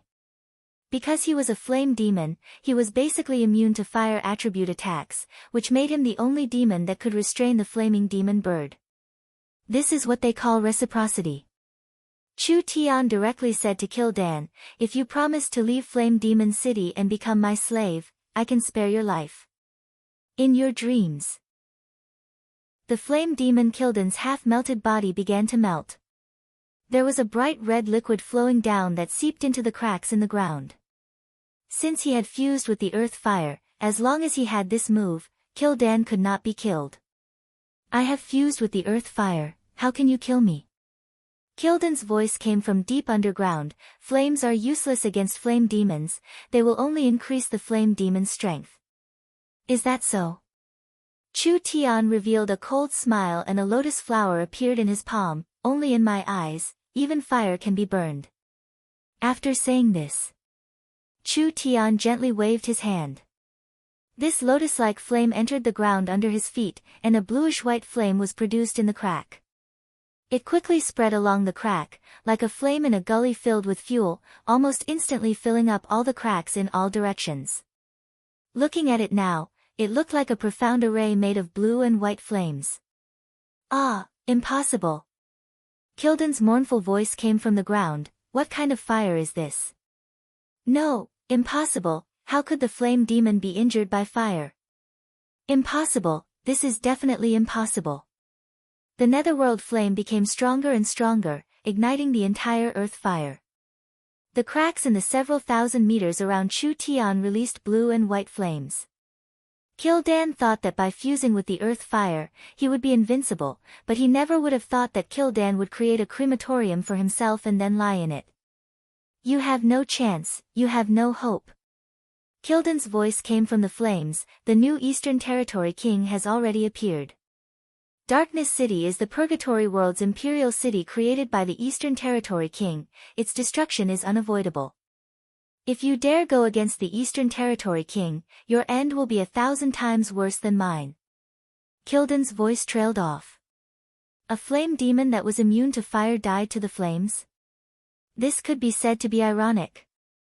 Eastern Territory king. Meiji's expression became very serious, could it be that the Eastern Territory king has really appeared? Chu Tian asked in a puzzled voice, what Eastern Territory king? The eastern region of the Purgatory world has always been evenly matched, so there hasn't been any trouble. The Eastern Territory hopes to find a strong and wise leader. The Eastern Territory king that Kildan mentioned is an existence that has the qualifications to become a ruler. This person's strength has already broken through to the true spirit realm. Broke through to the true spirit realm? This kind of strength could be considered a country-protecting expert in a warring kingdom and could be considered a first-class expert in an empire. There was actually this kind of expert that appeared in the Eastern Territory. This could also explain why several cities worked together to attack Darkness City. If what Kildan said was true, it was impossible to take back Darkness City. Chu Tian saw Meiji and Shadow's serious expressions and he suddenly said, this problem isn't hard to solve, let's make a deal. I'll help you take back Darkness City as soon as possible, but half of Darkness City will belong to me from now on. Such big words. Meiji gave a snort. Do you think you can fight against an army? Do you think you can fight against hundreds of experts with your strength alone? You want to control half of Darkness City by yourself? This is not a normal bandit, rather it is an unknown Eastern Territory king. Chu Tian shrugged his shoulders. It's like you said, it's impossible for you to take back the city with your own strength, so why don't you choose to believe me once and take a gamble? Meiji and Shadow were both skeptical. But the situation wouldn't get any worse, so it was fine to agree. We can give you the promise you want, but how will you take back the city? The first step is to enter the Demon Burial Cave. Meiji looked at him like she was looking at a ghost. The Demon Burial Cave is a very dangerous place. Once you enter, you will face a situation where you will die 10 times out of 10. Chu Tian said, this is the most important step in taking back Darkness City. I have already seen the eyes of the star in the temple above the Demon Burial Cave, and these eyes of the star are the most important materials. Was there a choice? Of course not. The Devil's Gate had several Purgatory World armies stationed here, so Chu Tian couldn't leave with the two of them. Since it was like this, they could only keep exploring. Perhaps there would be other discoveries. Let's go. Chu Tian directly set off. Chapter 547. Chu Tian returned to the place where the trap had been set up. There were 7-8 hellfire demons and several hundred flame demons wandering around. The ground was covered in green flames, just like a green forest. This was the green abyss flames released by the hellfire demons that had been killed in battle. Meiji said to Chu Tian, the abyss demons are very hard to deal with. Since we've drawn out these demons, we'll go around them and enter the Demon Burial Cave temple. No, it's too wasteful to just give up like this, I can't do this. Chu Tian did not explain and directly said to the little fox, do you know what to do? The little fox did not say anything else. Pang! A gray mist appeared. The little fox appeared in the center of the demons. Meiji and Shadow's expressions changed. The hellfire demons were all in the 9th true spirit layer, and they were half-elemental demons. They didn't have any vital points, so it was very hard to kill them. Otherwise, how could Kil'dan, Zoro, and the others be forced into this miserable state? The green flame demons had been bred for over 1,000 years, so they were at least in the 1st to 2nd true spirit layer, so they were not easy to deal with. They clearly didn't need to provoke them, so why did Chu Tian want to cause trouble for them? This was simply unreasonable.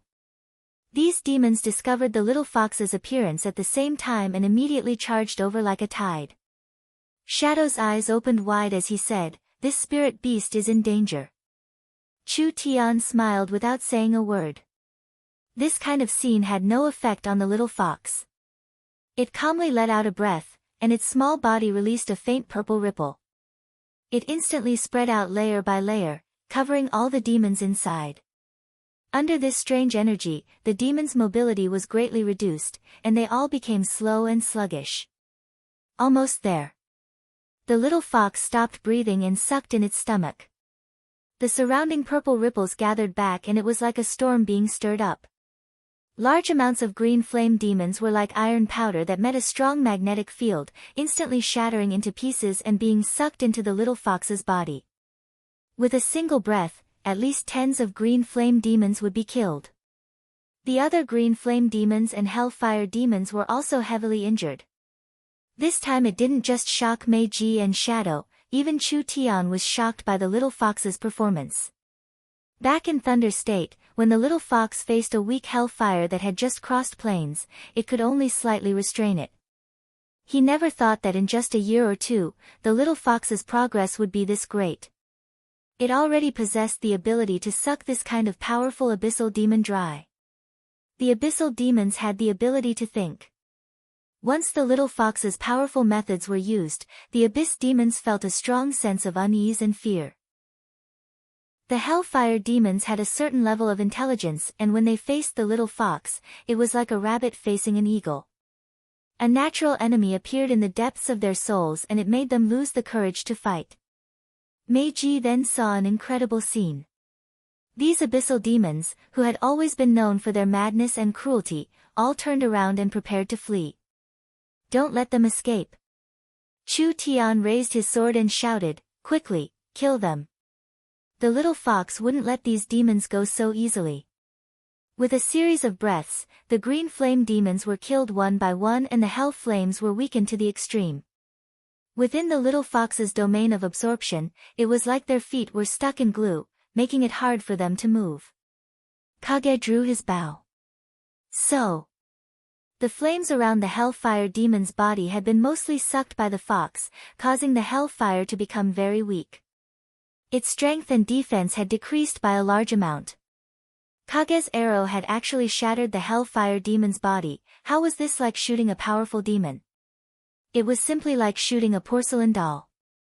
With a hua-la sound, it completely shattered. Even Kage's strength could kill these incomparably strong beings from a long distance, not to mention the stronger Meiji and Chu Tian. The three of them didn't spend too much energy to deal with the hellfire demons. This was completely different from what Kildan and the others experienced. After the hellfire demons were killed, other than the rubble on the ground, each hellfire demon's green abyss flame origin flame was left behind. This was what Chu Tian wanted. Chu Tian released several dozen netherworld flames from his body and each netherworld flame wrapped around a ball of green abyss flame before returning to Chu Tian's body. These were several dozen extremely strong green abyss flames. It was enough to burn any true spirit cultivator's body to ashes. Chu Tian had sent them all into his body like this. What kind of dangerous and crazy method was this? If they were nurtured under the same natural conditions, the green abyss flame would not be inferior to the netherworld flame, but Chu Tian's flame had been carefully nurtured by Chu Tian. Not only did it consume large amounts of resources, it had also swallowed many things, including the rare and precious ice spirit flame. In terms of quality, Chu Tian's netherworld flame was already in the immortal grade and these green abyss flames were only in the sacred grade. Therefore, the netherworld flame could suppress and swallow the green abyss flames. Even if the netherworld flame had evolved to a high level, even if it refined these green abyss flames, it wouldn't make a qualitative leap in quality. However, absorbing these flames would increase its strength by a large amount. If the weapon spirit netherworld was only in the 7th truth layer before, now it was close to the 9th truth layer. Chu Tian was even more satisfied with the fact that while refining the green abyss flames, he felt like he had taken several high-quality sacred pills at once, allowing his cultivation base to clearly increase. It was already close to the peak 5th true spirit layer. It increased. It increased again. In this trip to the purgatory world, he hadn't obtained many benefits yet, but the increase in his strength was quite good. That's enough. Meiji indignantly walked in front of Chu Tian. She couldn't stand this human anymore. We know you have the ability to reach the heavens and we know you have remarkable abilities, but can you tell us before you do anything abnormal? Let us be mentally prepared. Sorry, I'm a person who likes to create surprises. Chu Tian was not ashamed at all as he said with a giggle, you'll be working for me in the future, it's better if you get used to this kind of thing early. Meiji glared at him, we'll talk about it after you take back Darkness City. Is this a very difficult thing to do? If Chu Tian built a passage between the Purgatory World and Miracle City, with Miracle City's power, how hard would it be to take back Darkness City? Speaking of this, Chu Tian had already left Miracle City for many days. He really didn't know what Miracle City's situation was like. There was no doubt about the young Miss abilities and miracle commerce was filled with talents. Chu Tian was most worried about the giants of the Forest of Chaos, especially terrifying existences like Deathwing. If they wanted to make a move against Miracle City, anything could happen. No. Miracle City was their main camp, so anything could happen anywhere except Miracle City. Chu Tian couldn't keep wasting time in the Purgatory World, he had to get the Eye of the Star as soon as possible and dig out some spatial crystals to build a transport tower. Don't say any more, let's go in. Chu Tian didn't have the mood to joke around anymore. There was more than one temple near the demon burial cave, and the little fox had found quite a few good things. Of course, places with good things were usually filled with danger. Chu Tian didn't want to cause any problems for now, so he had to get the Eye of the Star first. The demon burial cave was filled with various ancient restrictions and traps. With Chu Tian's powerful divine sense and the little fox's vigilance, they didn't trigger a single trap when they walked over. This allowed Chu Tian to smoothly enter this ancient and mysterious temple. An oppressive aura suddenly spread out. This temple was in the center of the Devil's Gate area, and it seemed like it was built to seal the demon burial cave. The entire temple's altar and statues were all made of very expensive metal. After all these years, although the outside had been eroded, the inside of the altar was still as new as before. Meiji felt her heart beating uncontrollably. This was the most dangerous place in the Devil's Gate area. This was because the bottom of her feet was the legendary demon burial cave that had buried countless ancient demons. No one knew what had appeared here in the billions of years that had passed. Shadow pulled out a small knife and said, "You want the eyes of a deity?" "That's right, the eyes of these deity statues are all good quality Eye of the Star." Chu Tian paused before continuing, "With these Eye of the Star in hand, Darkness City can be saved."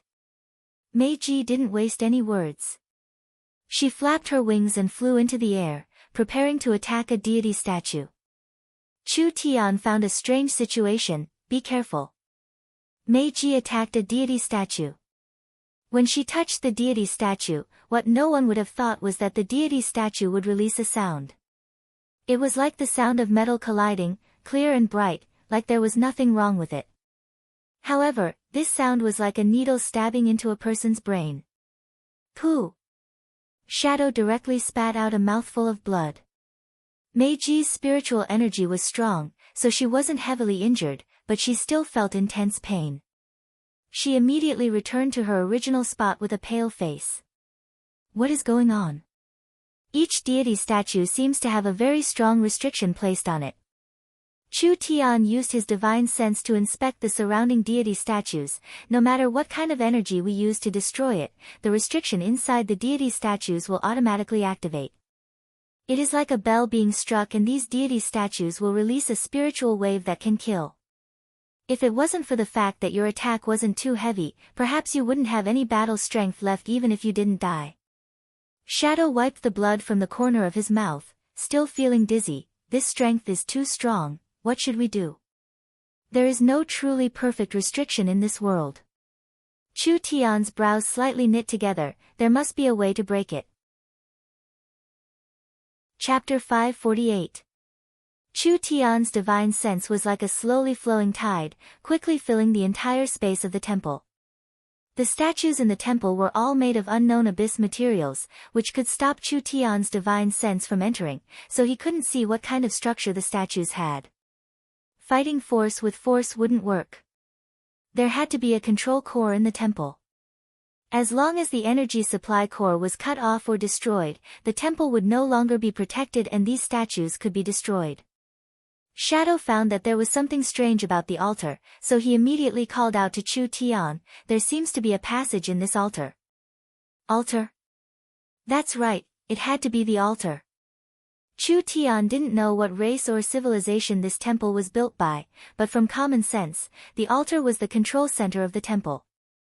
In this current situation, the best choice was to start with the altar. The entire temple was very large and the altar was in the center. It was around 80 meters tall and had a diameter of over 100 meters. It was in the shape of a trapezoid and the surface of the altar was covered in holes, with the top being hollow. If it wasn't in the ruins of the temple, one would think that it was some strange race's lair. The altar was covered by some kind of power and Chu Tian's divine sense couldn't enter, but he could vaguely feel a very bad feeling. "Fox, go in and take a look first." The little fox entered the altar first.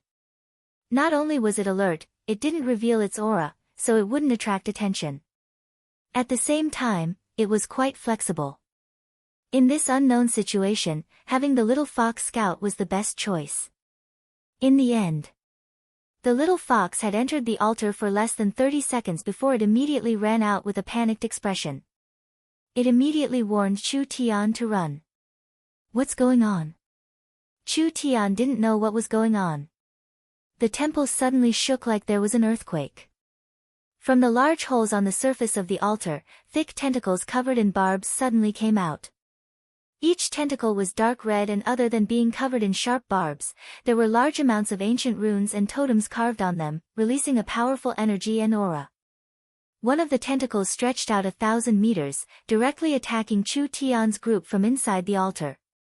Chu Tian condensed the demon god's sword in his hands, and with a metallic sound, he forcefully blocked the tentacle from the distance. But in the next moment, the runes on the surface of the tentacle lit up and a strong energy was released from the tentacle. It was like being clawed by a behemoth. The demon god's sword was shattered and a terrifying power slammed into Chu Tian's body. Chu Tian was sent flying to the end of the temple and slammed into the wall. What kind of monster is this? It's really fucking strong. Chu Tian's body was covered in starlight.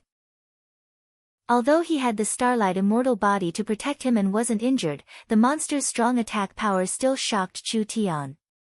This was definitely the temple's guardian beast. If a single tentacle was this strong, then this tentacle had over 100 tentacles. If they attacked together, how could they block it? The roars coming from the temple became stronger and stronger. More than 100 tentacles had reached out, and 4 or 5 of them were attacking Ying and Meiji. The symbols on the surface of the tentacles could generate a great power, and the sharp barbs on the tentacles were like rolling blades. If these tentacles hit their bodies, would they still be able to find a whole piece of their bodies? A black flame arrow. Shadow had a tentacle covered in black flames, but this attack didn't seem to have any effect on the monster. It didn't stop the monster's attack at all. Meiji had no choice but to make a move when she saw this. Her figure suddenly flickered and turned into 7-8 shadows, instantly bringing Shadow out of the attack range. Phantom Swift Slash. Meiji launched another attack. Every step she took left behind an afterimage. Her trajectory was completely unpredictable. In the end, she slashed out an incomparably sharp blade light and chopped off a huge tentacle on the spot. Meiji was still a 9th true spirit layer expert no matter what. Even if the succubus excelled in spiritual domain battles, with this high cultivation base, even if it was a real battle, Meiji would not be weak. The succubus cultivation technique was very fast and her attacks were very sharp. She was only second to the shadow demon's peak assassin. Unexpectedly, the thick tentacle did not seem to cause any substantial damage to the monster. Half of the tentacle that fell to the ground was like a fish out of water, constantly jumping and rolling, shrinking at a speed visible to the naked eye. The smoke emitted from inside was absorbed by the broken tentacle, which allowed the tentacle to regenerate in a very short period of time. This won't do. The monster couldn't be killed at all. When Meiji had thoughts of retreating, a low roar came from the temple and over 100 tentacles shot out. This time the monster's target was not the intruders, rather the shockingly strong tentacles were aimed at the statue in the temple. It's over. The monster was going to attack the statue. The temple's guardian beast naturally wouldn't attack the statue to destroy it. Just like how Meiji had accidentally touched the statue and caused a strong spiritual attack, these over 100 statues in the monster's hands were simply over 100 killing machines. This monster was hitting the statue like a bell, and the spiritual energy released from the statue was strong to an unimaginable degree. This was enough to instantly kill an entire army, not to mention these intruders. Not to mention Shadow, even Meiji had no chance of surviving. The spiritual storm produced by over 100 statues at the same time might have already surpassed the attacks of the demon ants in the Demon Ant Valley. Even if an expert above the true spirit realm met this kind of attack, they would be in danger of dying. Because the spiritual attack covered a large area, it would be too late even if they escaped the temple. Chu Tian couldn't escape with his space movement in time. Look into my eyes. Chu Tian shouted at the critical moment. His eyes turned golden and a divine sense secret technique was released. Eyes of eternal slumber. The moment Meiji and Shadow met Chu Tian's eyes, they immediately felt a powerful force rush into their souls. Shadow lost consciousness and fell to the ground. Meiji had enough power to resist this secret technique, but Meiji instantly understood Chu Tian's thoughts. Therefore, not only did she not resist, she completely let go of her defenses, allowing it to enter her mind. She closed her mind. The two of them closed their minds in an instant. Their minds were closed and their thoughts were stopped. In this kind of situation, the spiritual attack would lose its effect or reduce the damage to the minimum. This was the only way Chu Tian could save the two of them. A series of bell-like sounds erupted mightily. Even if their minds were closed, the two of them were still bleeding from their 7 orifices. It was clear they had received quite a bit of an attack. Chu Tian had a kind of splitting headache, but compared to the time in the Demon Ant Valley, Chu Tian's mind, strength, and divine sense had all been increased. Because of his immunity to spiritual attacks, he didn't receive any damage. The little fox also had immunity to spiritual attacks. But it was affected to a certain extent. It was dizzy like it was drunk. The little fox was filled with rage when it woke up, taking out the soul puppet to summon the flames. The flaming demon bird was a terrifying existence in the peak 9th true spirit layer, and its moves were very powerful, possessing a terrifying destructive might.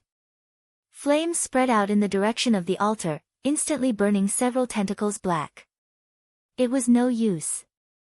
These tentacles were not the monster's true weakness. Therefore, even if they burned all the tentacles, the monster would be able to regenerate them in a short period of time. The monster's main body was definitely hiding in the altar, but the altar was protected by a power that made the monster seem like it was wearing an impenetrable armor. Or it could be said that it was hiding in a fortress that even a true spirit realm expert or someone above the true spirit realm couldn't destroy. How should they deal with it? The tentacle monster's scorched black tentacles quickly returned to normal. Dozens of tentacles knocked on the statue again. The flaming demon bird, which was preparing to attack in mid-air, was immediately hit by the fierce spiritual wave. In an instant, it turned into countless exploding sparks and disappeared on the spot. This kind of powerful being was actually instantly killed. Father doesn't believe that I can't deal with you. Chu Tian shouted at the fox, "Stall it for me." The fox couldn't summon the strongest flaming demon bird for now, but it didn't matter. The fox had many good cards, so it spat out 5 green souls in the air.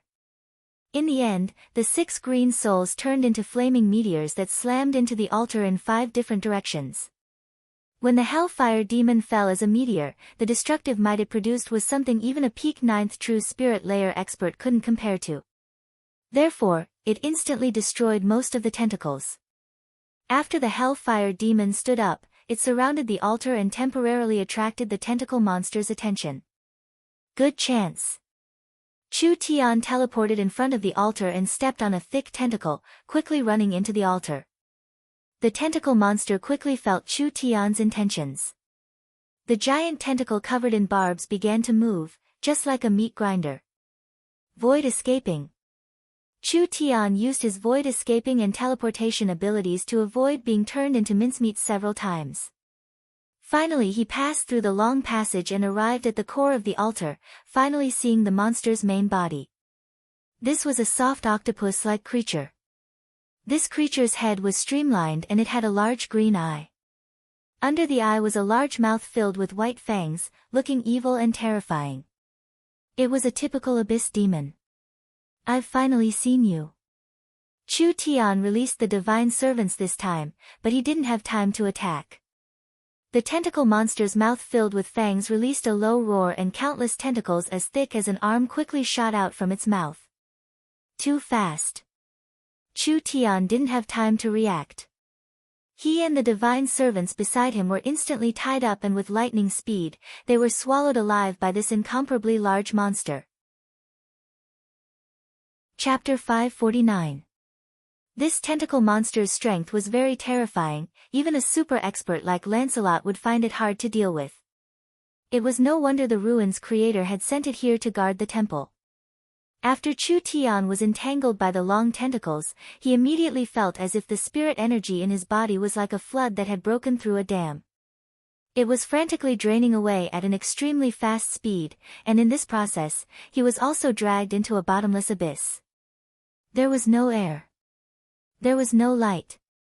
The abyss was filled with a strong dark death and demonic energy. This was the monster's inner world. This monster's ability was similar to the little foxes. Their bodies had their own space, so they could store a lot of energy and objects. The tentacle monster's inner world was not inferior to the entire temple. Once a living being was swallowed, they would be completely corroded by the dark energy and become the tentacle monster's snack, with no chance of escaping at all. Chu Tian's spirit energy had already been sucked dry. No matter how deep a cultivator's cultivation was, if they didn't have a trace of spirit energy, they wouldn't be any stronger than a normal living being. This monster could instantly suck away all their spirit energy, so it could restrain almost all cultivators. Therefore, once they were swallowed by this monster, they would die 10 times out of 10 times.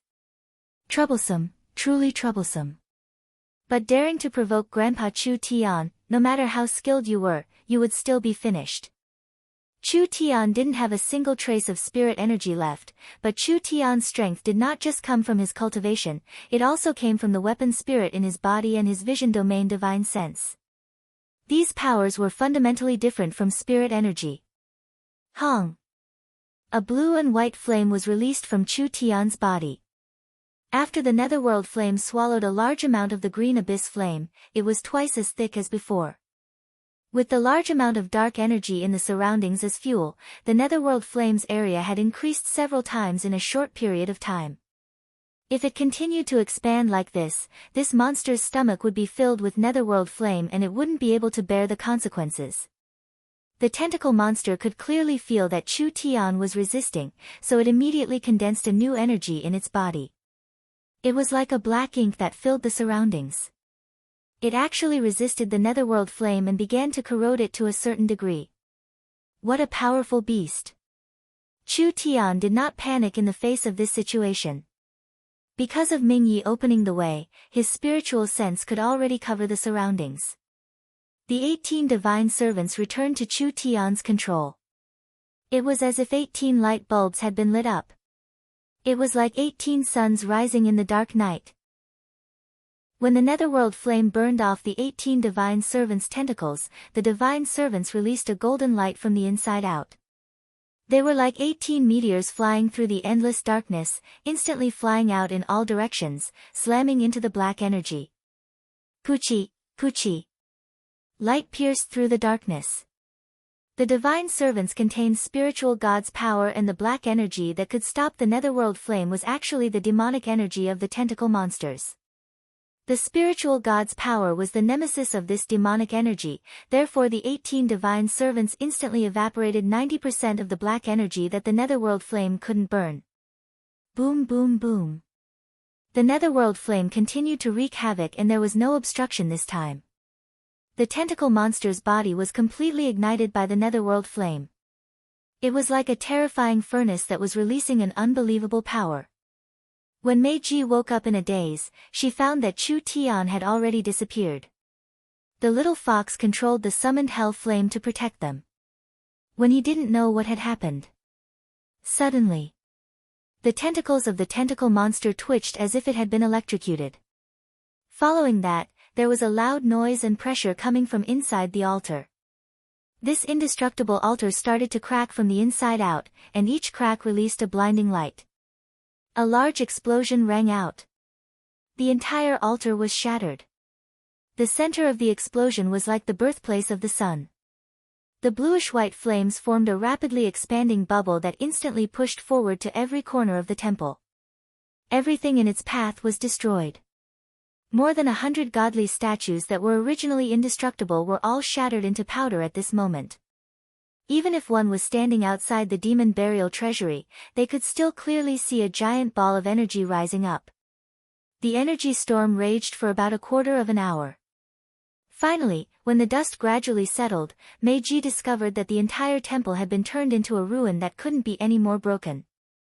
The surrounding landscape of a dozen li had been completely destroyed and changed. What kind of terrifying energy was this? Meiji found it hard to imagine that this energy seemed to be the same as the flames on Chu Tian's body. Although the explosion was very strong, the flames still had a high degree of self-control, so it didn't cause any damage when it came over. Chu Tian and the 18 divine servants gradually appeared from the sea of flames and dust. They were unharmed from head to toe, looking like they were just taking a walk. The little fox appeared in front of Chu Tian. Its little mouth opened. With a hua-la-la, large pieces of the eye of the star were spat out. When the statue was destroyed, the little fox had already gathered the eye of the star fragments to prevent the precious eye of the star from being damaged in the energy storm. Not bad. Chu Tian rubbed the little fox's head and said in a puzzled voice, why did you turn over a new leaf? It's not like you to be this obedient. The eye of the star was an extremely rare treasure. How could this fellow not be greedy? The little fox narrowed its eyes and rolled its eyes. Chu Tian immediately found something fishy in its expression and also narrowed his eyes. The master and pet looking at each other was a very strange scene. Chu Tian suddenly turned around to charge into the ruins.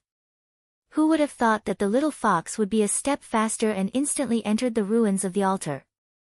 After a few minutes, it came out of the ruins again with an octagonal black crystal core in its mouth. It was clearly left behind by the tentacle monster. Chu Tian angrily shouted, "Fuck, don't eat it. Let me see it first."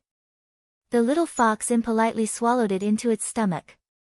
What kind of powerful demon was the tentacle monster? The little fox wasn't greedy, so it didn't like the eye of the star at all. The little fox ate the tentacle monster's core and began to digest it. Its body quickly swelled up and automatically turned into a giant demon fox, with a fourth tail coming out. Although the fourth tail was a bit incomplete compared to the previous 3 tails, it was already close to perfection. The little fox could be an ancient 9-tailed demonic fox. The 9-tailed demonic fox's strength was determined by the number of tails it had. The more tails it had, the stronger it was. Now that the little fox had 4 tails, it didn't fear any true spirit cultivators. This fellow. Chu Tian gave a helpless sigh. If he couldn't obtain it, then he couldn't obtain it. Chu Tian found that after the tentacle monster was killed, large amounts of treasures came out from within its body. Now the ruins were filled with all kinds of treasures. Looking over it, there were all kinds of ancient weapons and materials. Chu Tian found several large black eggs in a certain place. These must be the tentacle monster's eggs. This monster was this strong, so its eggs must be top-quality materials. Perhaps it could even give birth to a terrifying creature like the tentacle monster. When Chu Tian was prepared to carefully look for other treasures, the ground began to tremble again and several large cracks appeared on the altar of the temple. The entire ground caved in to form a hole that became larger and larger, finally reaching a diameter of 500 meters. Meiji shouted, "Such a strong energy fluctuation." Chu Tian also felt a strong energy being released, like a volcano that had been suppressed for tens of millions of years was about to erupt. His expression couldn't help changing. "Let's leave first, let's go." Chu Tian brought the weak Meiji and the unconscious Shadow to move over 100 miles away. When he looked back, he saw a strong energy soar into the sky, like a sharp sword stabbing into the giant barrier in the sky. The entire Devil's Gate area began to violently shake. The Devil's Gate's strong barrier was hit by this strong energy and began to tremble. The mountains began to collapse, just like a super strong earthquake. The Demon Burial Cave's temple must have been built to suppress something. Now that the temple had been destroyed by Chu Tian, this large hole must have been the thing being suppressed. Meiji's expression was a bit ugly. This must be the Demon Burial Cave. Such a strong aura can only be produced in the Demon Burial Cave. The Devil's Gate's barrier and the Demon Burial Cave's aura collided. The Devil's Gate's barrier began to distort under this strong impact. It was like a giant bubble that could burst at any moment. This kind of attack and resistance lasted for about a quarter of an hour. Finally, the baleful aura in the Demon Burial Cave gradually weakened. The barrier's color was originally purplish-red, but after being attacked by the fierce killing intent, it had now turned light red. The barrier's strength had clearly been greatly weakened. After around a quarter of an hour, the energy erupting from the demon burial cave finally began to spread to the entire Devil's Gate area. Chu Tian and Mei Ji could clearly feel that this was a very evil and cold energy. Abyss, it's the aura of the abyss. Chu Tian looked at the giant hole in the demon burial cave in the distance and said, "My guess wasn't wrong, there is an abyss gate under the purgatory world." Mei Ji was very puzzled. "What did you say? Abyss?" The abyss world was the true origin of the demons. The various demons of the purgatory world, if one traced their origin, they all came from the abyss world. Only after entering the planar world from the abyss world, after a long period of reproduction and change, there were some differences between the planar demons and the abyss demons. The hellfire and the tentacle monsters were the abyss demons. There weren't many highly intelligent abyss demons, and the abyss demons were special, often having all kinds of inconceivable mutations and evolutions. Therefore, there were very few abyss demons. Chu Tian explained, "Actually the purgatory world was formed because of the abyss gate under the purgatory world. The so-called abyss gate can also be called a planar gate. Simply put, it is an incomparably large and stable planar channel. As long as we can pass through this channel, we can enter the abyss world." These concepts were completely incomprehensible to the people of this era. With the same logic, once the abyss world's creatures find a planar channel, the abyss world can use this channel to invade the plane. Chu Tian said this before pausing a bit before continuing, "I think the purgatory world's Devil's Gate is actually a giant array. The reason it exists is to seal the abyss channel, preventing the plane from being invaded by the abyss world." Your meaning is that the Devil's Gate is a channel that connects to another world. If you understand it like this, the Devil's Gate is actually connected to the home of your demon race. Chu Tian said this before pausing, "The abyss is not another world, we are an independent plane in the abyss. There are countless planes like ours in the abyss and most of them don't have any life. There are very few planes that have life." Chapter 550. The abyss world was an incredible place. When Chu Tian lived in the plane era, there were many empires and large companies that had begun to colonize planes. Chu Tian had gone to the abyss world more than once, and the Forest of Chaos was one of the most important entrances to the abyss on the continent. At that time, the purgatory world was a special region of the continent. It did not belong to any empires or superpowers on the continent. The value of the abyss channel was too great, it was not something a single power or country could enjoy alone. Therefore the purgatory world region was very prosperous and advanced, it was completely different from the current purgatory world. The history books recorded that there was a calamity that erupted on the continent, which was around the middle of the source energy technology era. Countless demons and unknown life forms broke through the ground and the abyss aura polluted the land, causing the normal citizens of the continent to be demonized. This calamity was the most serious in history, and the intelligent races on the continent lost over 30% of their population in 100 years. It took an entire 1 to 2,000 years for them to recover. This calamity was traced back to the underground purgatory world seal being broken, causing the tens of thousands of years' worth of energy to explode. But it was because of this calamity that the people of the continent discovered the abyss channel buried deep underground, laying the foundation for the continent's colonization era. Chu Tian had found this place 10,000 years in advance. This underground purgatory world in the Forest of Chaos was one of the abyss channels sealed in the ancient era. Not only could one enter the abyss from here, they could also find large amounts of giant treasures left by the ancient ancestors. This was an adventure with both risks and opportunities.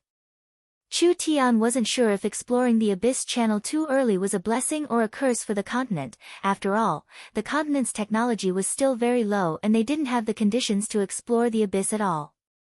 Moreover, moving around in the abyss would attract the attention of the nomadic demons. If those damn abyss locusts invaded the continent would face a large disaster. This was not a small matter that needed to be considered. The purgatory world had many Devil's Gate areas, and one area being damaged wouldn't cause the entire purgatory world to collapse.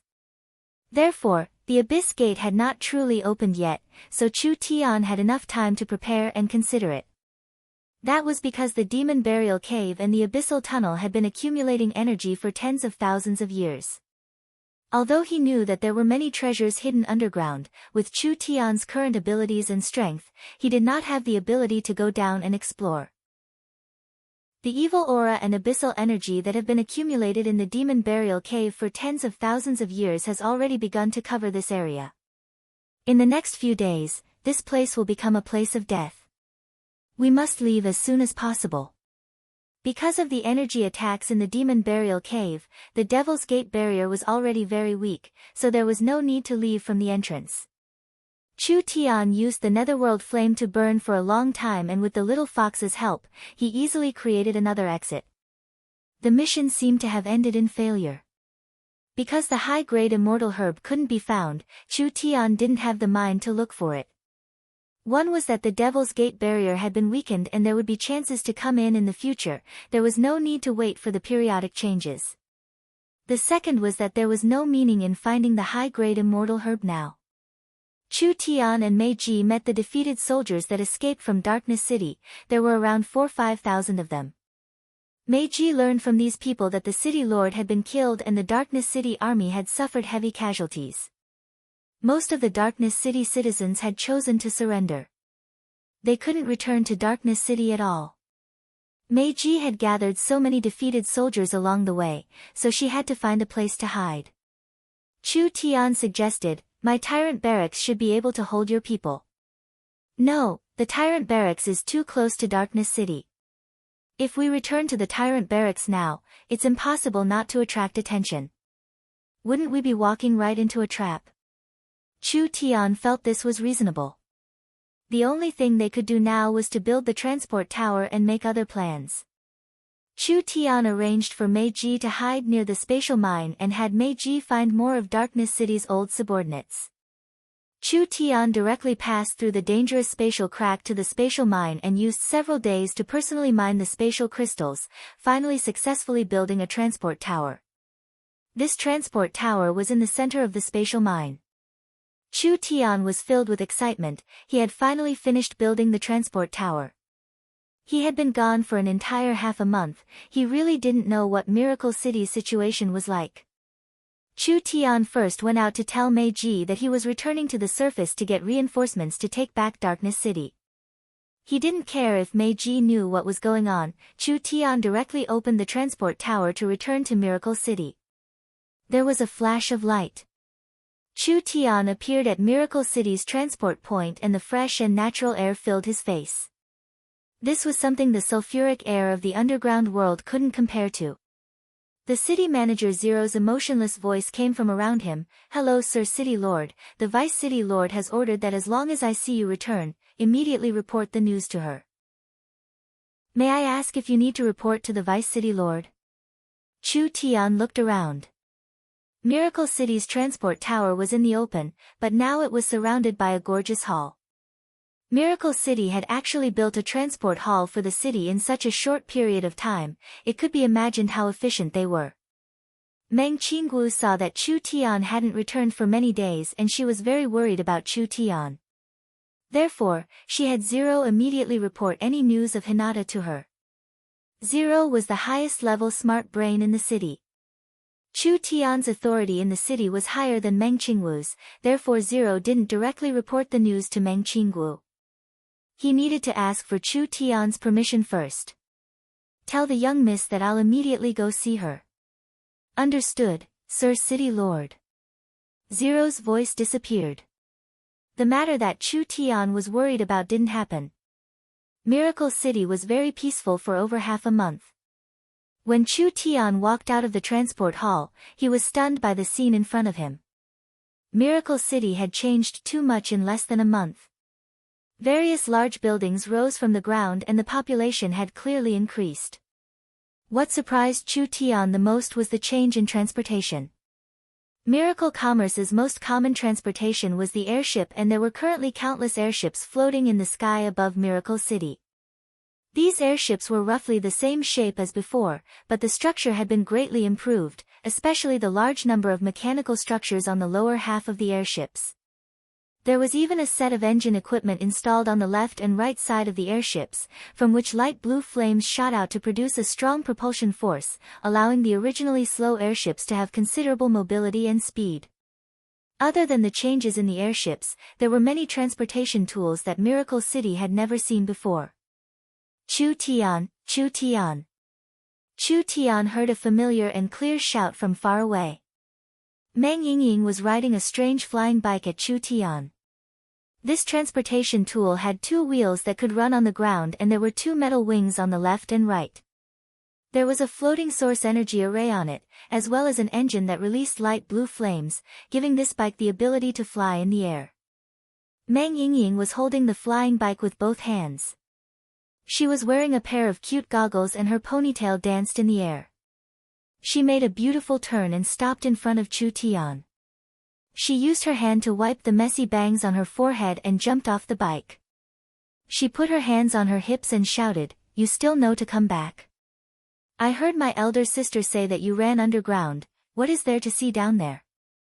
You actually didn't come back after so long. You have to give me an explanation today." Chu Tian gave a laugh and immediately changed the topic. "Yingying, what is this thing? It looks pretty interesting, no?" "Humph, of course. This flying bike is the best transportation tool, but it is still an experimental model. There are only a few and it can't be mass-produced." Meng Yingying said in a very proud voice, "Don't look down on this bike, it was developed by 5 departments. From the source energy array to the blueprints, it was finally given to the Elven Silver Moon City to produce, putting quite a bit of effort into it. The most important part is the engine, which is the first-generation engine developed by Miracle Commerce. The newest airships all use this technology. The source energy engine was similar to many of Miracle Commerce's products. This was an engine powered by source energy, providing a large amount of energy for the machine. Normally it was powered by source energy batteries, and when the source energy batteries were used up, it could be replaced with one's own source energy. Therefore, it was very convenient and stable. "I'll deal with you later." Meng Yingying sat on her flying bike. "Quickly get on, I'll take you to elder sister's place." Meng Yingying's bike could fit 2-3 people. When Chu Tian sat on it, Meng Yingying started the bike and it shot out like an arrow.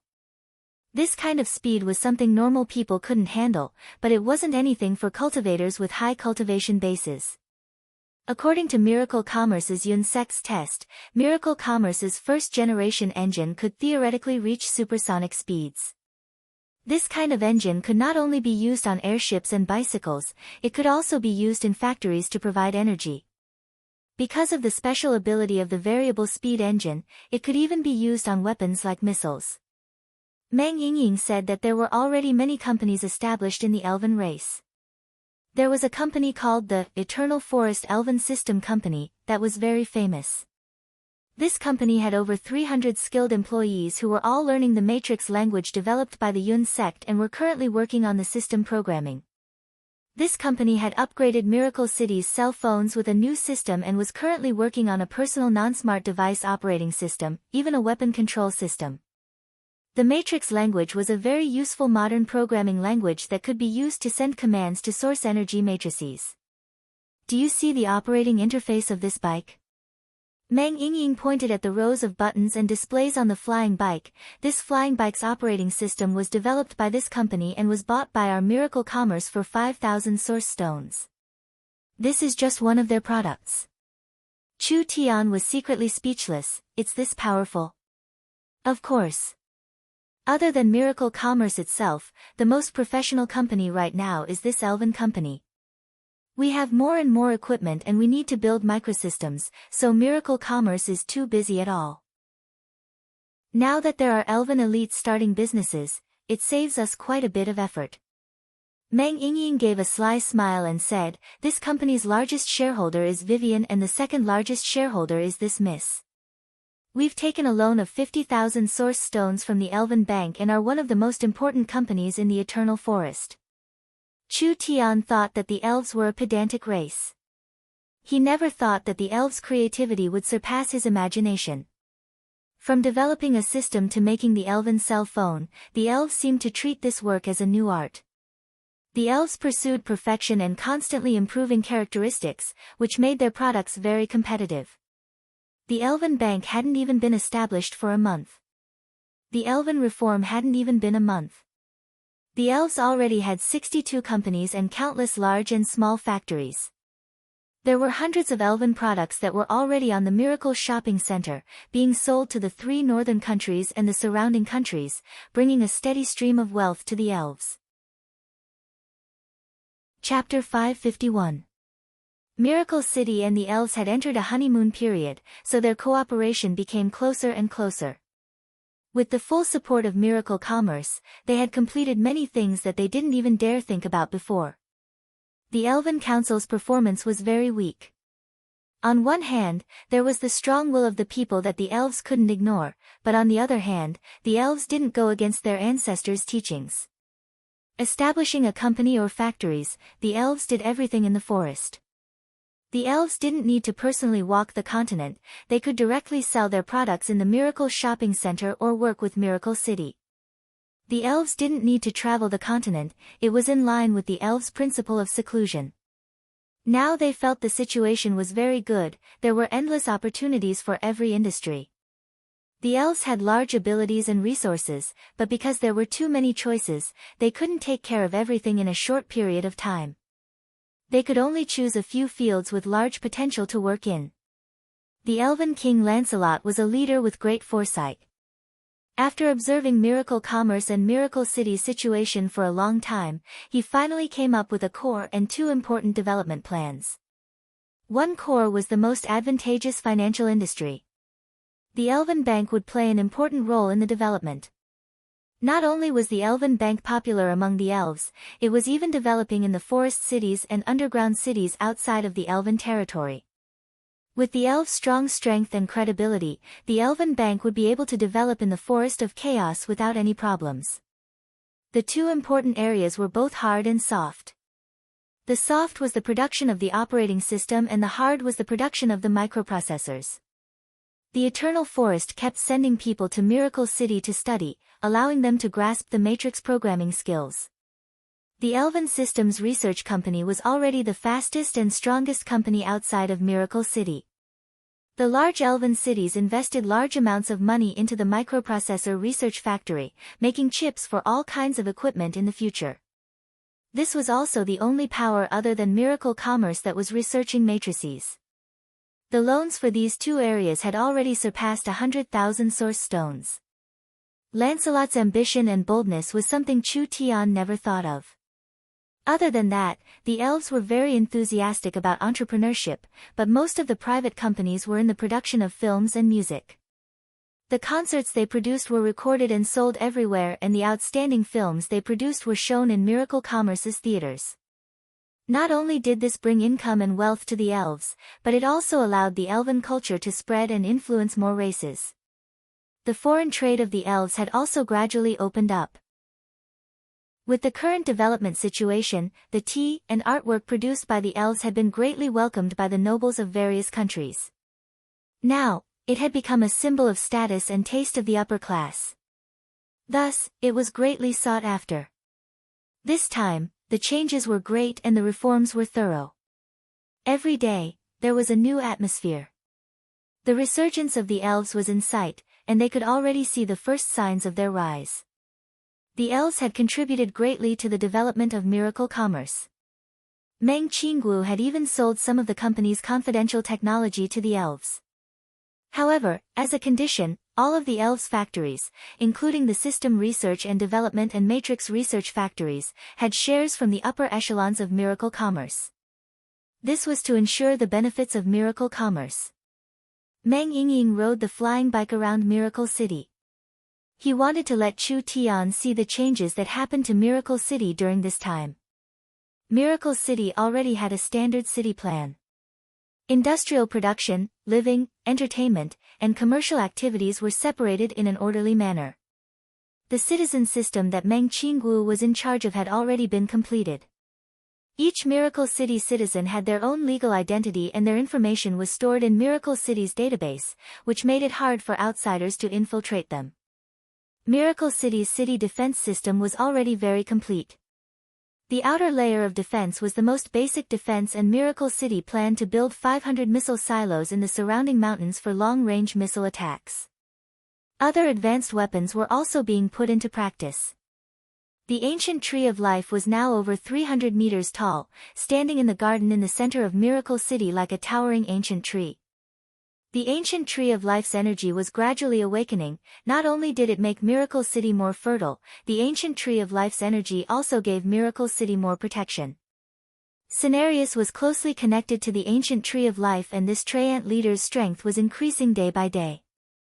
With the Treants under his lead and Miracle City's firm ally, the Elven King Lancelot, even a fellow like Deathwing wouldn't dare invade Miracle City. Miracle City's army continued to expand, and the second-generation equipment was very popular. The battleships and mecha suits also had initial results. The current Miracle City was a power that no one in the Forest of Chaos could ignore. After Chu Tian had a simple tour, he finally saw the young miss in the City Lord's Hall. Meng Qinggu was busy with city affairs, but her cultivation wasn't slow. Now the Meng Qinggu sisters were both in the peak third true spirit layer. This was mainly because Miracle City had too many resources and the elves often sent gifts, which even included immortal herbs. With this kind of condition, no matter how bad one's talent was, they could still raise their cultivation. The young miss was now an important character in the Forest of Chaos. Even the powerful and proud elves admired her, and even the powerful elven king had to respect her. It could be said that the young miss was the true leader of Miracle Commerce and Miracle City. Her every word and every policy could have a deep influence on the forest.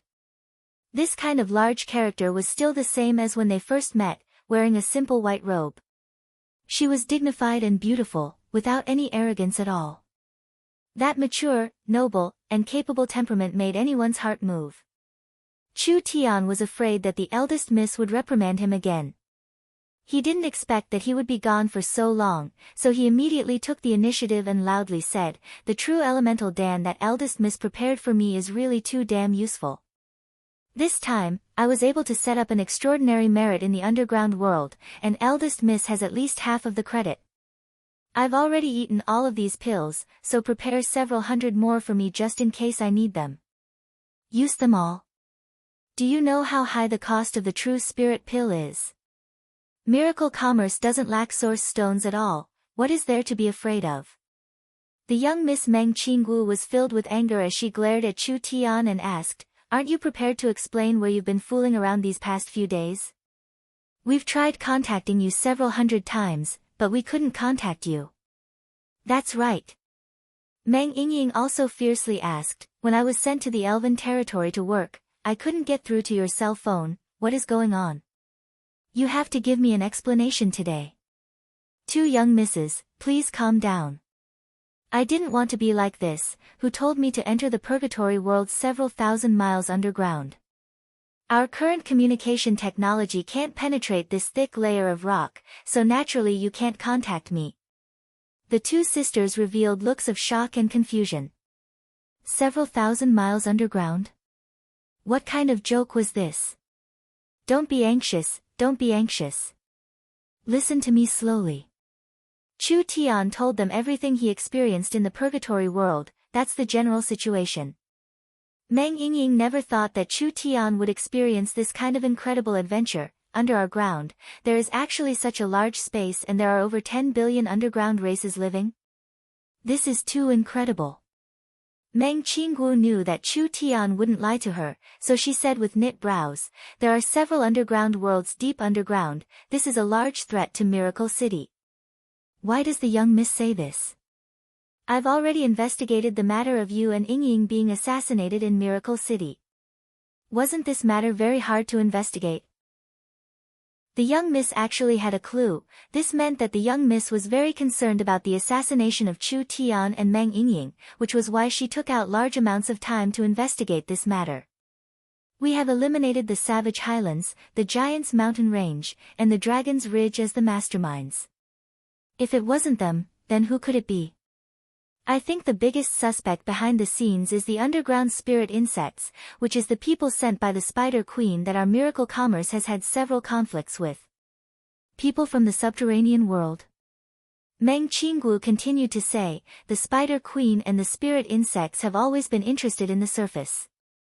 She wants the forest of chaos to be more chaotic, that way the spirit insects will have a chance to fish in troubled waters. Our appearance clearly doesn't match their interests.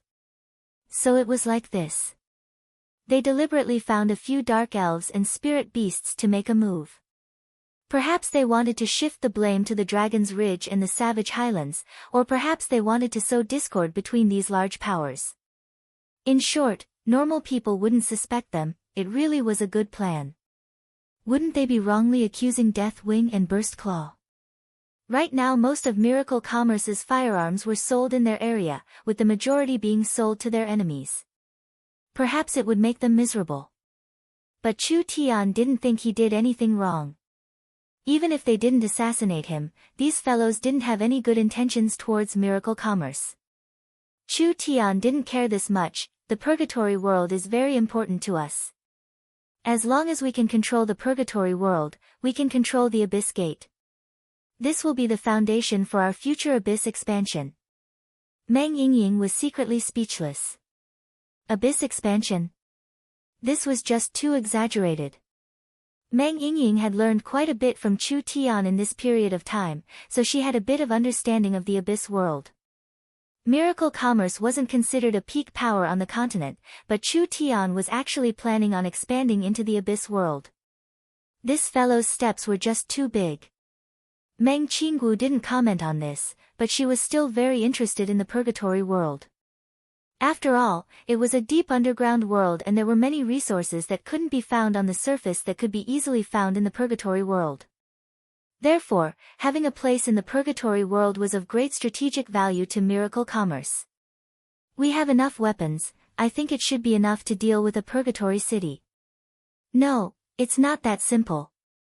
Chu Tian roughly explained Darkness City's situation. It's not enough to rely on our strength this time. I hope to ask the Elven King Lancelot to make a move. Meng Qinggu thought about it with knitted brows. Lancelot had a very good relationship with Miracle Commerce, so if Chu Tian asked him to make a move, Lancelot wouldn't refuse. But the Wood Elves and Dark Elves didn't have a good relationship, it could even be considered very bad. Would Lancelot making a move bring a bad influence? But she couldn't think about this right now. The Miracle Academy has been established in Miracle City and is preparing to hold the opening ceremony. Meng Qinggu gave Chu Tian an arrangement. The Elven King is very concerned about this matter, so I will send an invitation to the Elven King to participate. You can use this chance to ask the Elven King. Chapter 552. Miracle Academy. Its full name was the Miracle Technology Research Institute.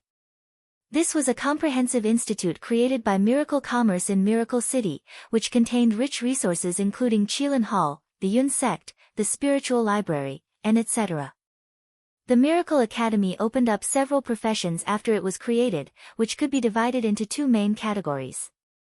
One was the traditional fields and the other was the new fields. The traditional fields included cultivation techniques, secret techniques, alchemy, refining, arrays, and etc. The new fields included source energy science, source energy matrices, matrix programming, source energy mechanics, energy studies, and etc. These fields were divided into large amounts of professions. For example, in the traditional cultivation techniques, there were sword cultivators, body cultivators, demonic cultivators, and etc. For example, in the source energy science, there were energy studies, spatial studies, spiritual studies, and etc. The first batch of students was only 2,000. There were over 800,000 applications from all sides. They covered the Forest of Chaos, Great Summer, Great Zhou, Northern Militant, and etc. There were even scholars from outside Miracle Commerce's sphere of influence that came to sign up. This was because the Miracle Academy had an epoch-making meaning. It could train various talents for Miracle City, Miracle Commerce, and even the entire Forest continent.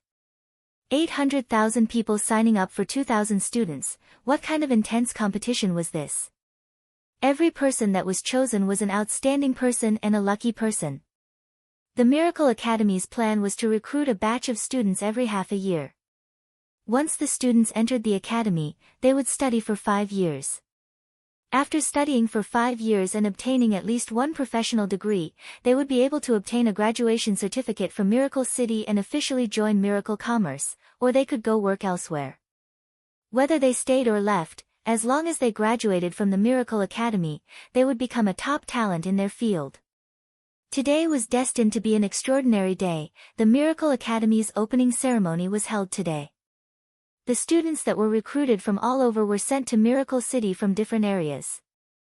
There were over 40 students that were sent from Central State, and these 40 people were chosen from the tens of thousands of applicants in Central State City. Wow, this is Miracle City. We're finally in Miracle City. God, Miracle City is so beautiful, it's even better than I imagined. There were old and young students sent from Central State. Central State's academic level was lower than the Great Zhou country, gnomes, and elves, but because Central State was Miracle Commerce's home and they were influenced by source energy technology earlier, Miracle Commerce gave them special care. There were over 40 people accepted into the academy. Among the students of the Central Province Academy, there was a pair of ordinary-looking young men and women. At this moment, their eyes were brimming with hot tears, as though they wanted nothing more than to kiss the ground beneath their feet. They were none other than the Lin siblings from Sky South City. Their journey of growth could not be said not to be inspiring. They came from a small city in a small country and were the most ordinary children of poor families, but with their extraordinary faith and willpower, they finally came to Central State City and obtained the attention of Meng Qingguo. She gave them special privileges and allowed them to study in Qilin Hall. Later, they were accepted into the Yun sect as researchers.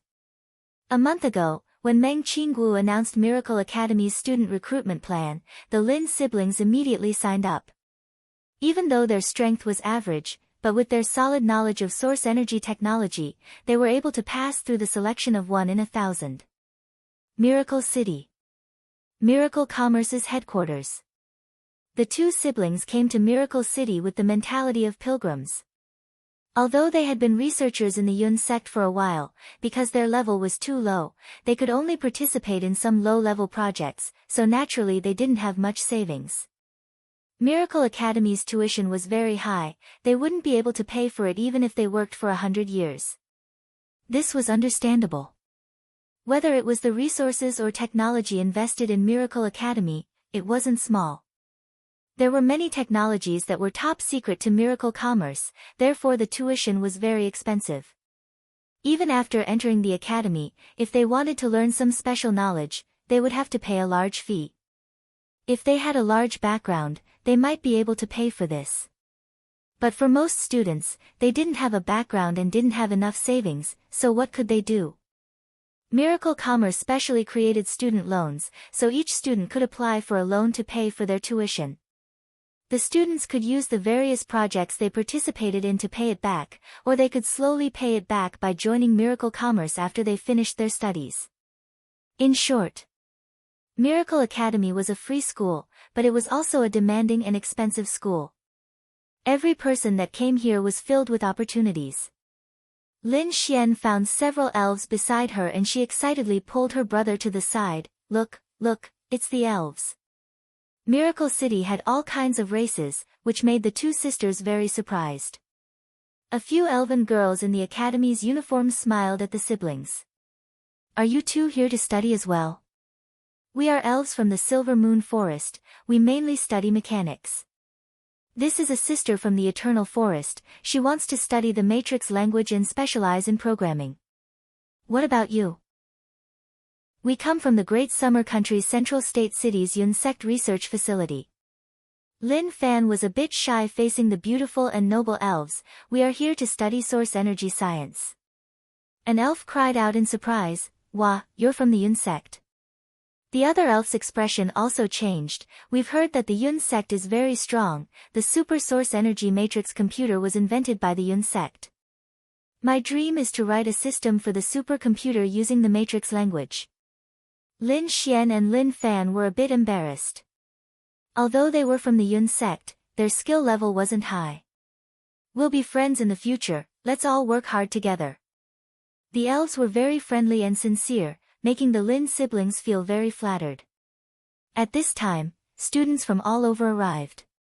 There were several dozen races, mainly elves, gnomes, and humans. In this batch of students, around half of them were elves from all over, and they were all elites selected from the elven race. They were the pioneers of the new era and new technology. They would definitely change the fate of the elves in the future. Therefore, the elves placed a lot of importance on this.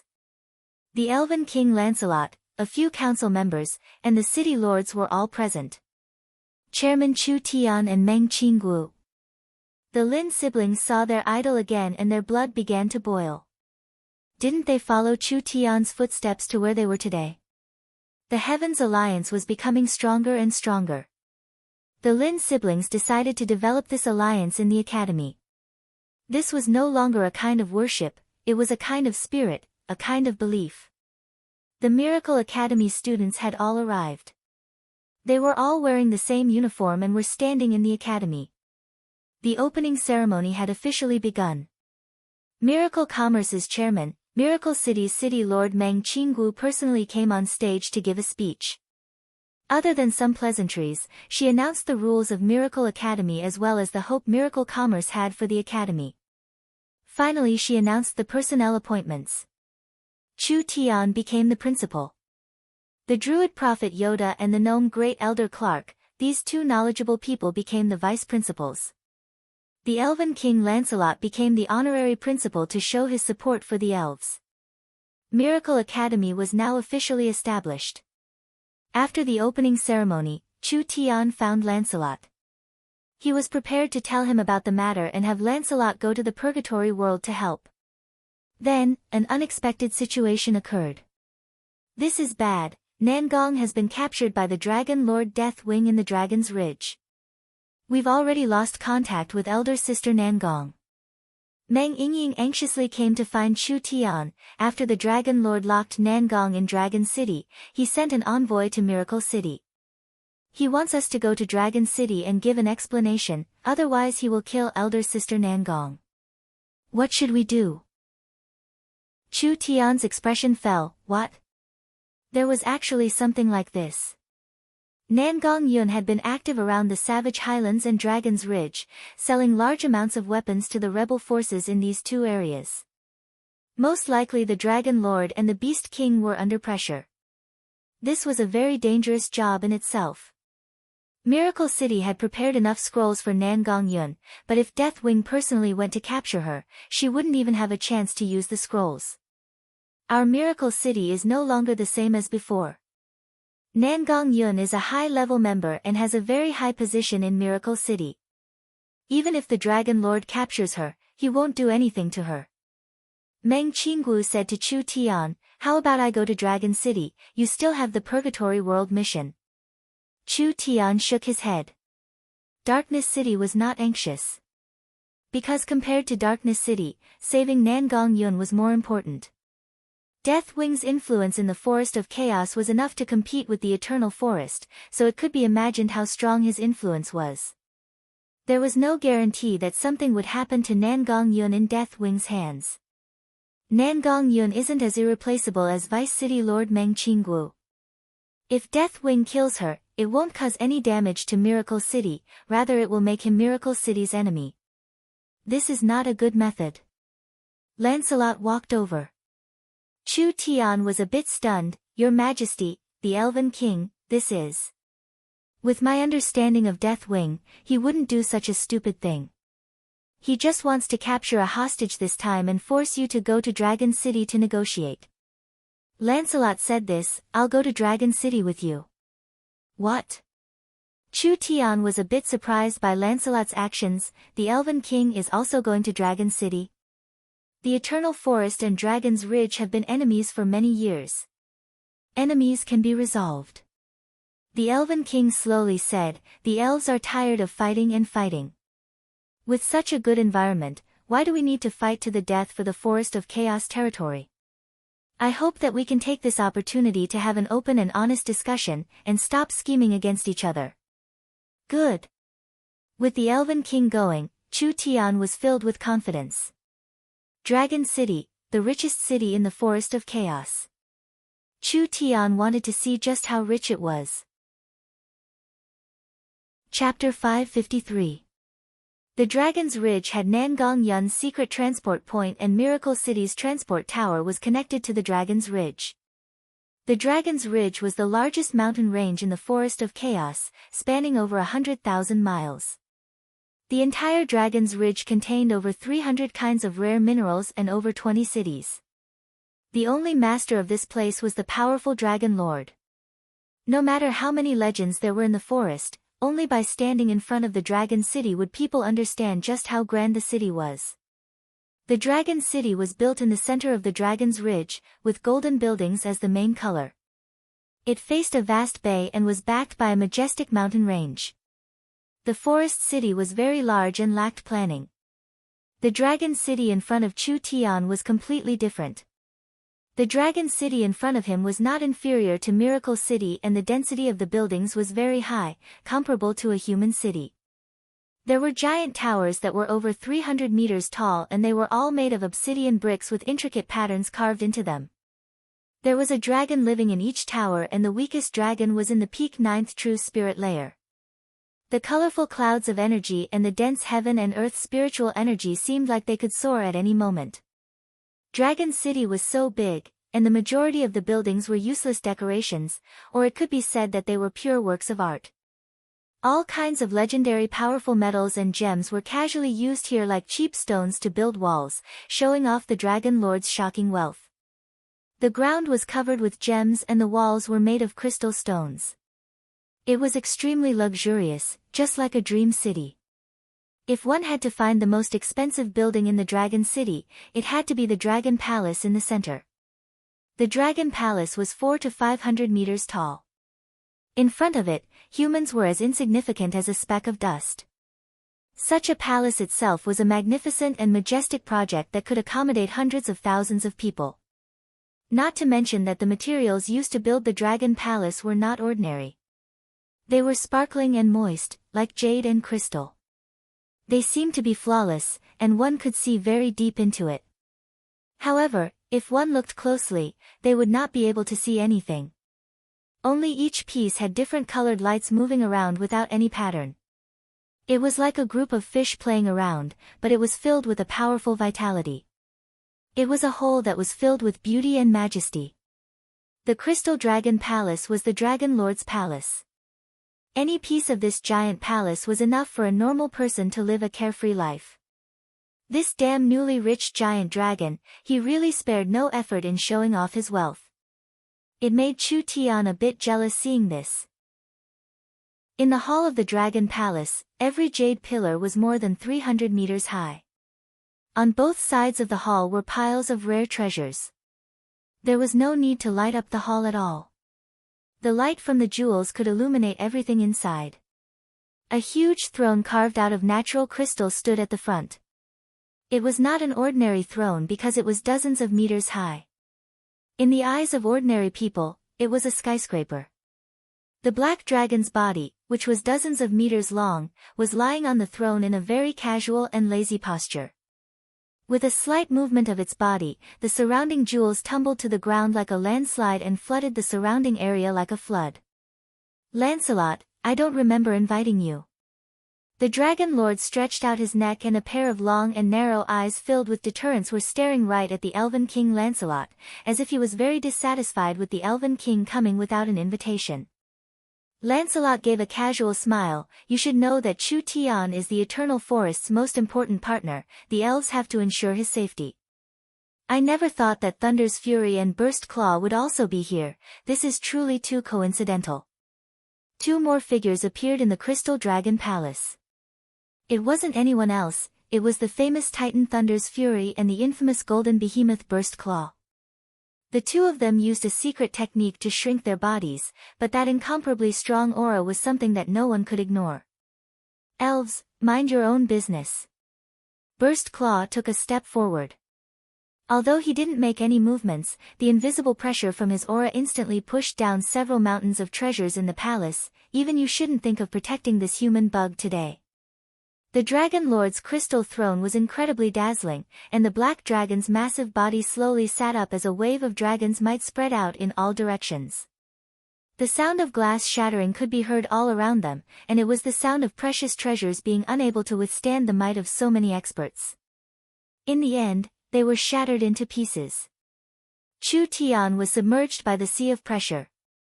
Even if the Dragon Lord didn't say anything, this wild rage that drowned everything was enough to prove everything. Miracle City sent large amounts of large-scale weapons to the Dragon's Ridge and the Savage Highlands, deliberately provoking a war, causing us to suffer large losses. Is Miracle City's City Lord not prepared to say anything about this matter? The Dragon Lord needs to pay attention to his words. Even in this situation, Chu Tian's expression didn't change at all. His hands were behind his back as he took 2 steps forward. Who doesn't know that Miracle Commerce does business? Wherever there is a need for weapons, we will be there. We only have supply and demand in our eyes, we only have profits in our eyes. If it really causes trouble for the Dragon Lord and Sir Golden Behemoth, I can apologize for this misunderstanding. I'll have to trouble you to release my people first and we can discuss other matters. Deathwing gave a cold laugh that was enough to break a person's mind. You want to release them with a single sentence. You seem to be thinking of the problem too simply. This is a very simple problem. Everyone is a smart person, so they know what they should and shouldn't do. Chu Tian was not panicked at all. That's right, Nangong Yun is one of my most loyal and most talented subordinates, but if you think you can threaten me or shake Miracle City with this, you're completely wrong. If you really wanted to kill the hostage, you wouldn't have waited until now, so there's no need to beat around the bush. If you have any conditions, we can discuss it openly. Deathwing, Thunder's Fury, and Burst Claw were all stunned. Although they knew that this human Chu Tian was very bold, they never thought he would reach this step. Even in front of the 3 giants, he was still this calm. Although the 3 giants did have this goal, Chu Tian pointing it out like this was not giving them face at all. The Elven King Lancelot gave a soft cough. The Eternal Forest and Miracle City are inseparable allies. Fighting Miracle City is fighting the Eternal Forest. This is not good for anyone. This is a situation no one wants to see, so there's no harm in giving me face. Alright, I'll give the Elven King face. The Dragon Lord's body shrank back and he lazily laid back on the crystal throne. How does Miracle City's City Lord plan on solving this? Chu Tian very straightforwardly replied, we'll stop the supply of weapons in this area. We'll compensate and apologize. The 3 giants looked at each other. Was this fellow pretending to be a fool or was he really a fool? You want this bit of compensation to send us away? What use is there in asking for your apology? Whether it was the rich Dragon Lord or the powerful Burst Claw, they didn't care about this bit of compensation and didn't care about an apology at all. This time they captured Nangong Yun to force Chu Tian out. The main reason was because they were jealous of the elves' recent development and they wanted to keep up with them. Only their relationship with Miracle City wasn't good, so they couldn't directly mention this matter. For the 3 giants to become the leaders of an area, their intellect and vision definitely weren't weak. Miracle Commerce was wildly developing in the forest. All kinds of inconceivable technology and products had already been exposed. How could the 3 giants not see the influence and potential of these things? They wanted to be like the elves and enjoy the benefits of the technology, allowing their influence and wealth to increase by 10 to 100 times. To them, to Chu Tian, and to the Forest of Chaos, this was a very beneficial matter. The 4 giants and Miracle City. It was enough to create endless possibilities. If it was just Chu Tian alone, they could capture Chu Tian first, but who would have thought that Chu Tian would bring Lancelot with him? Although the 3 of them weren't afraid of Lancelot working together, they knew that Miracle City had something called transport scrolls. With Lancelot's protection, Chu Tian could escape unscathed. Lancelot saw that Chu Tian was pretending to be a fool and said, City Lord Chu Tian, we are all powers in the Forest of Chaos, so we should unite and create glory together. I think we should use this chance to have the 5 sides discuss the matter of cooperation. How about it? Cooperation? Chu Tian revealed an awkward expression. Miracle City is developing very well right now, so we don't lack allies. If there are too many people joining and they don't follow the rules, it will make the alliance bloated. This was basically directly rejecting the 3 giants. Thunder's Fury's expression changed. Human, do you really think you can do whatever you want in the Forest of Chaos with just you? We've only been giving you face these past few months, otherwise with the strength of the 3 of us, do you really think you can develop in the Forest of Chaos until now? Thunder's Fury is right. Actually, if you were just making a small ruckus in the forest, with our status, we wouldn't bother interfering. Even the matter of selling weapons this time, although it gave us a bit of trouble, it doesn't count as anything. The Dragon Lord had a serious expression, but Miracle City's actions in the Forest of Chaos with the elves have already broken the balance of the Forest of Chaos. We can't just sit back and do nothing. Burst Claw was even more direct. Transport towers, space warehouses, communication systems, weapons, smart brains, banks, factories, and etc. What the elves have, we also need to have, otherwise we'll just have to wait for war. For this kind of matter. Why didn't you say so earlier? Chu Tian shrugged his shoulders and said, it's not that I don't want to cooperate with you, but with Miracle City's current resources and abilities, we can only support the elves' reformation, we might not be able to. The Dragon Lord gave a dissatisfied snort. Dragon City is the wealthiest city in the Forest of Chaos. Anything the Eternal Forest can take out, Dragon City can also take out, so what is there to be embarrassed about? Burst Claw and Thunder's Fury also expressed this. Chu Tian thought about it and said, if you want to cooperate with Miracle Commerce and obtain the technological benefits of Miracle Commerce, then help me with a small matter first. I believe with your strength, this matter is very easy to solve. You're tuning in to the Blissful Bookshelf YouTube channel. We're so grateful for your support and don't forget to subscribe to join us on this incredible journey through captivating stories. Your generosity through donations truly makes a world of difference, as it's the primary source of revenue that allows me to expand and enhance this channel for you. Thank you from the bottom of my heart for being a part of this adventure.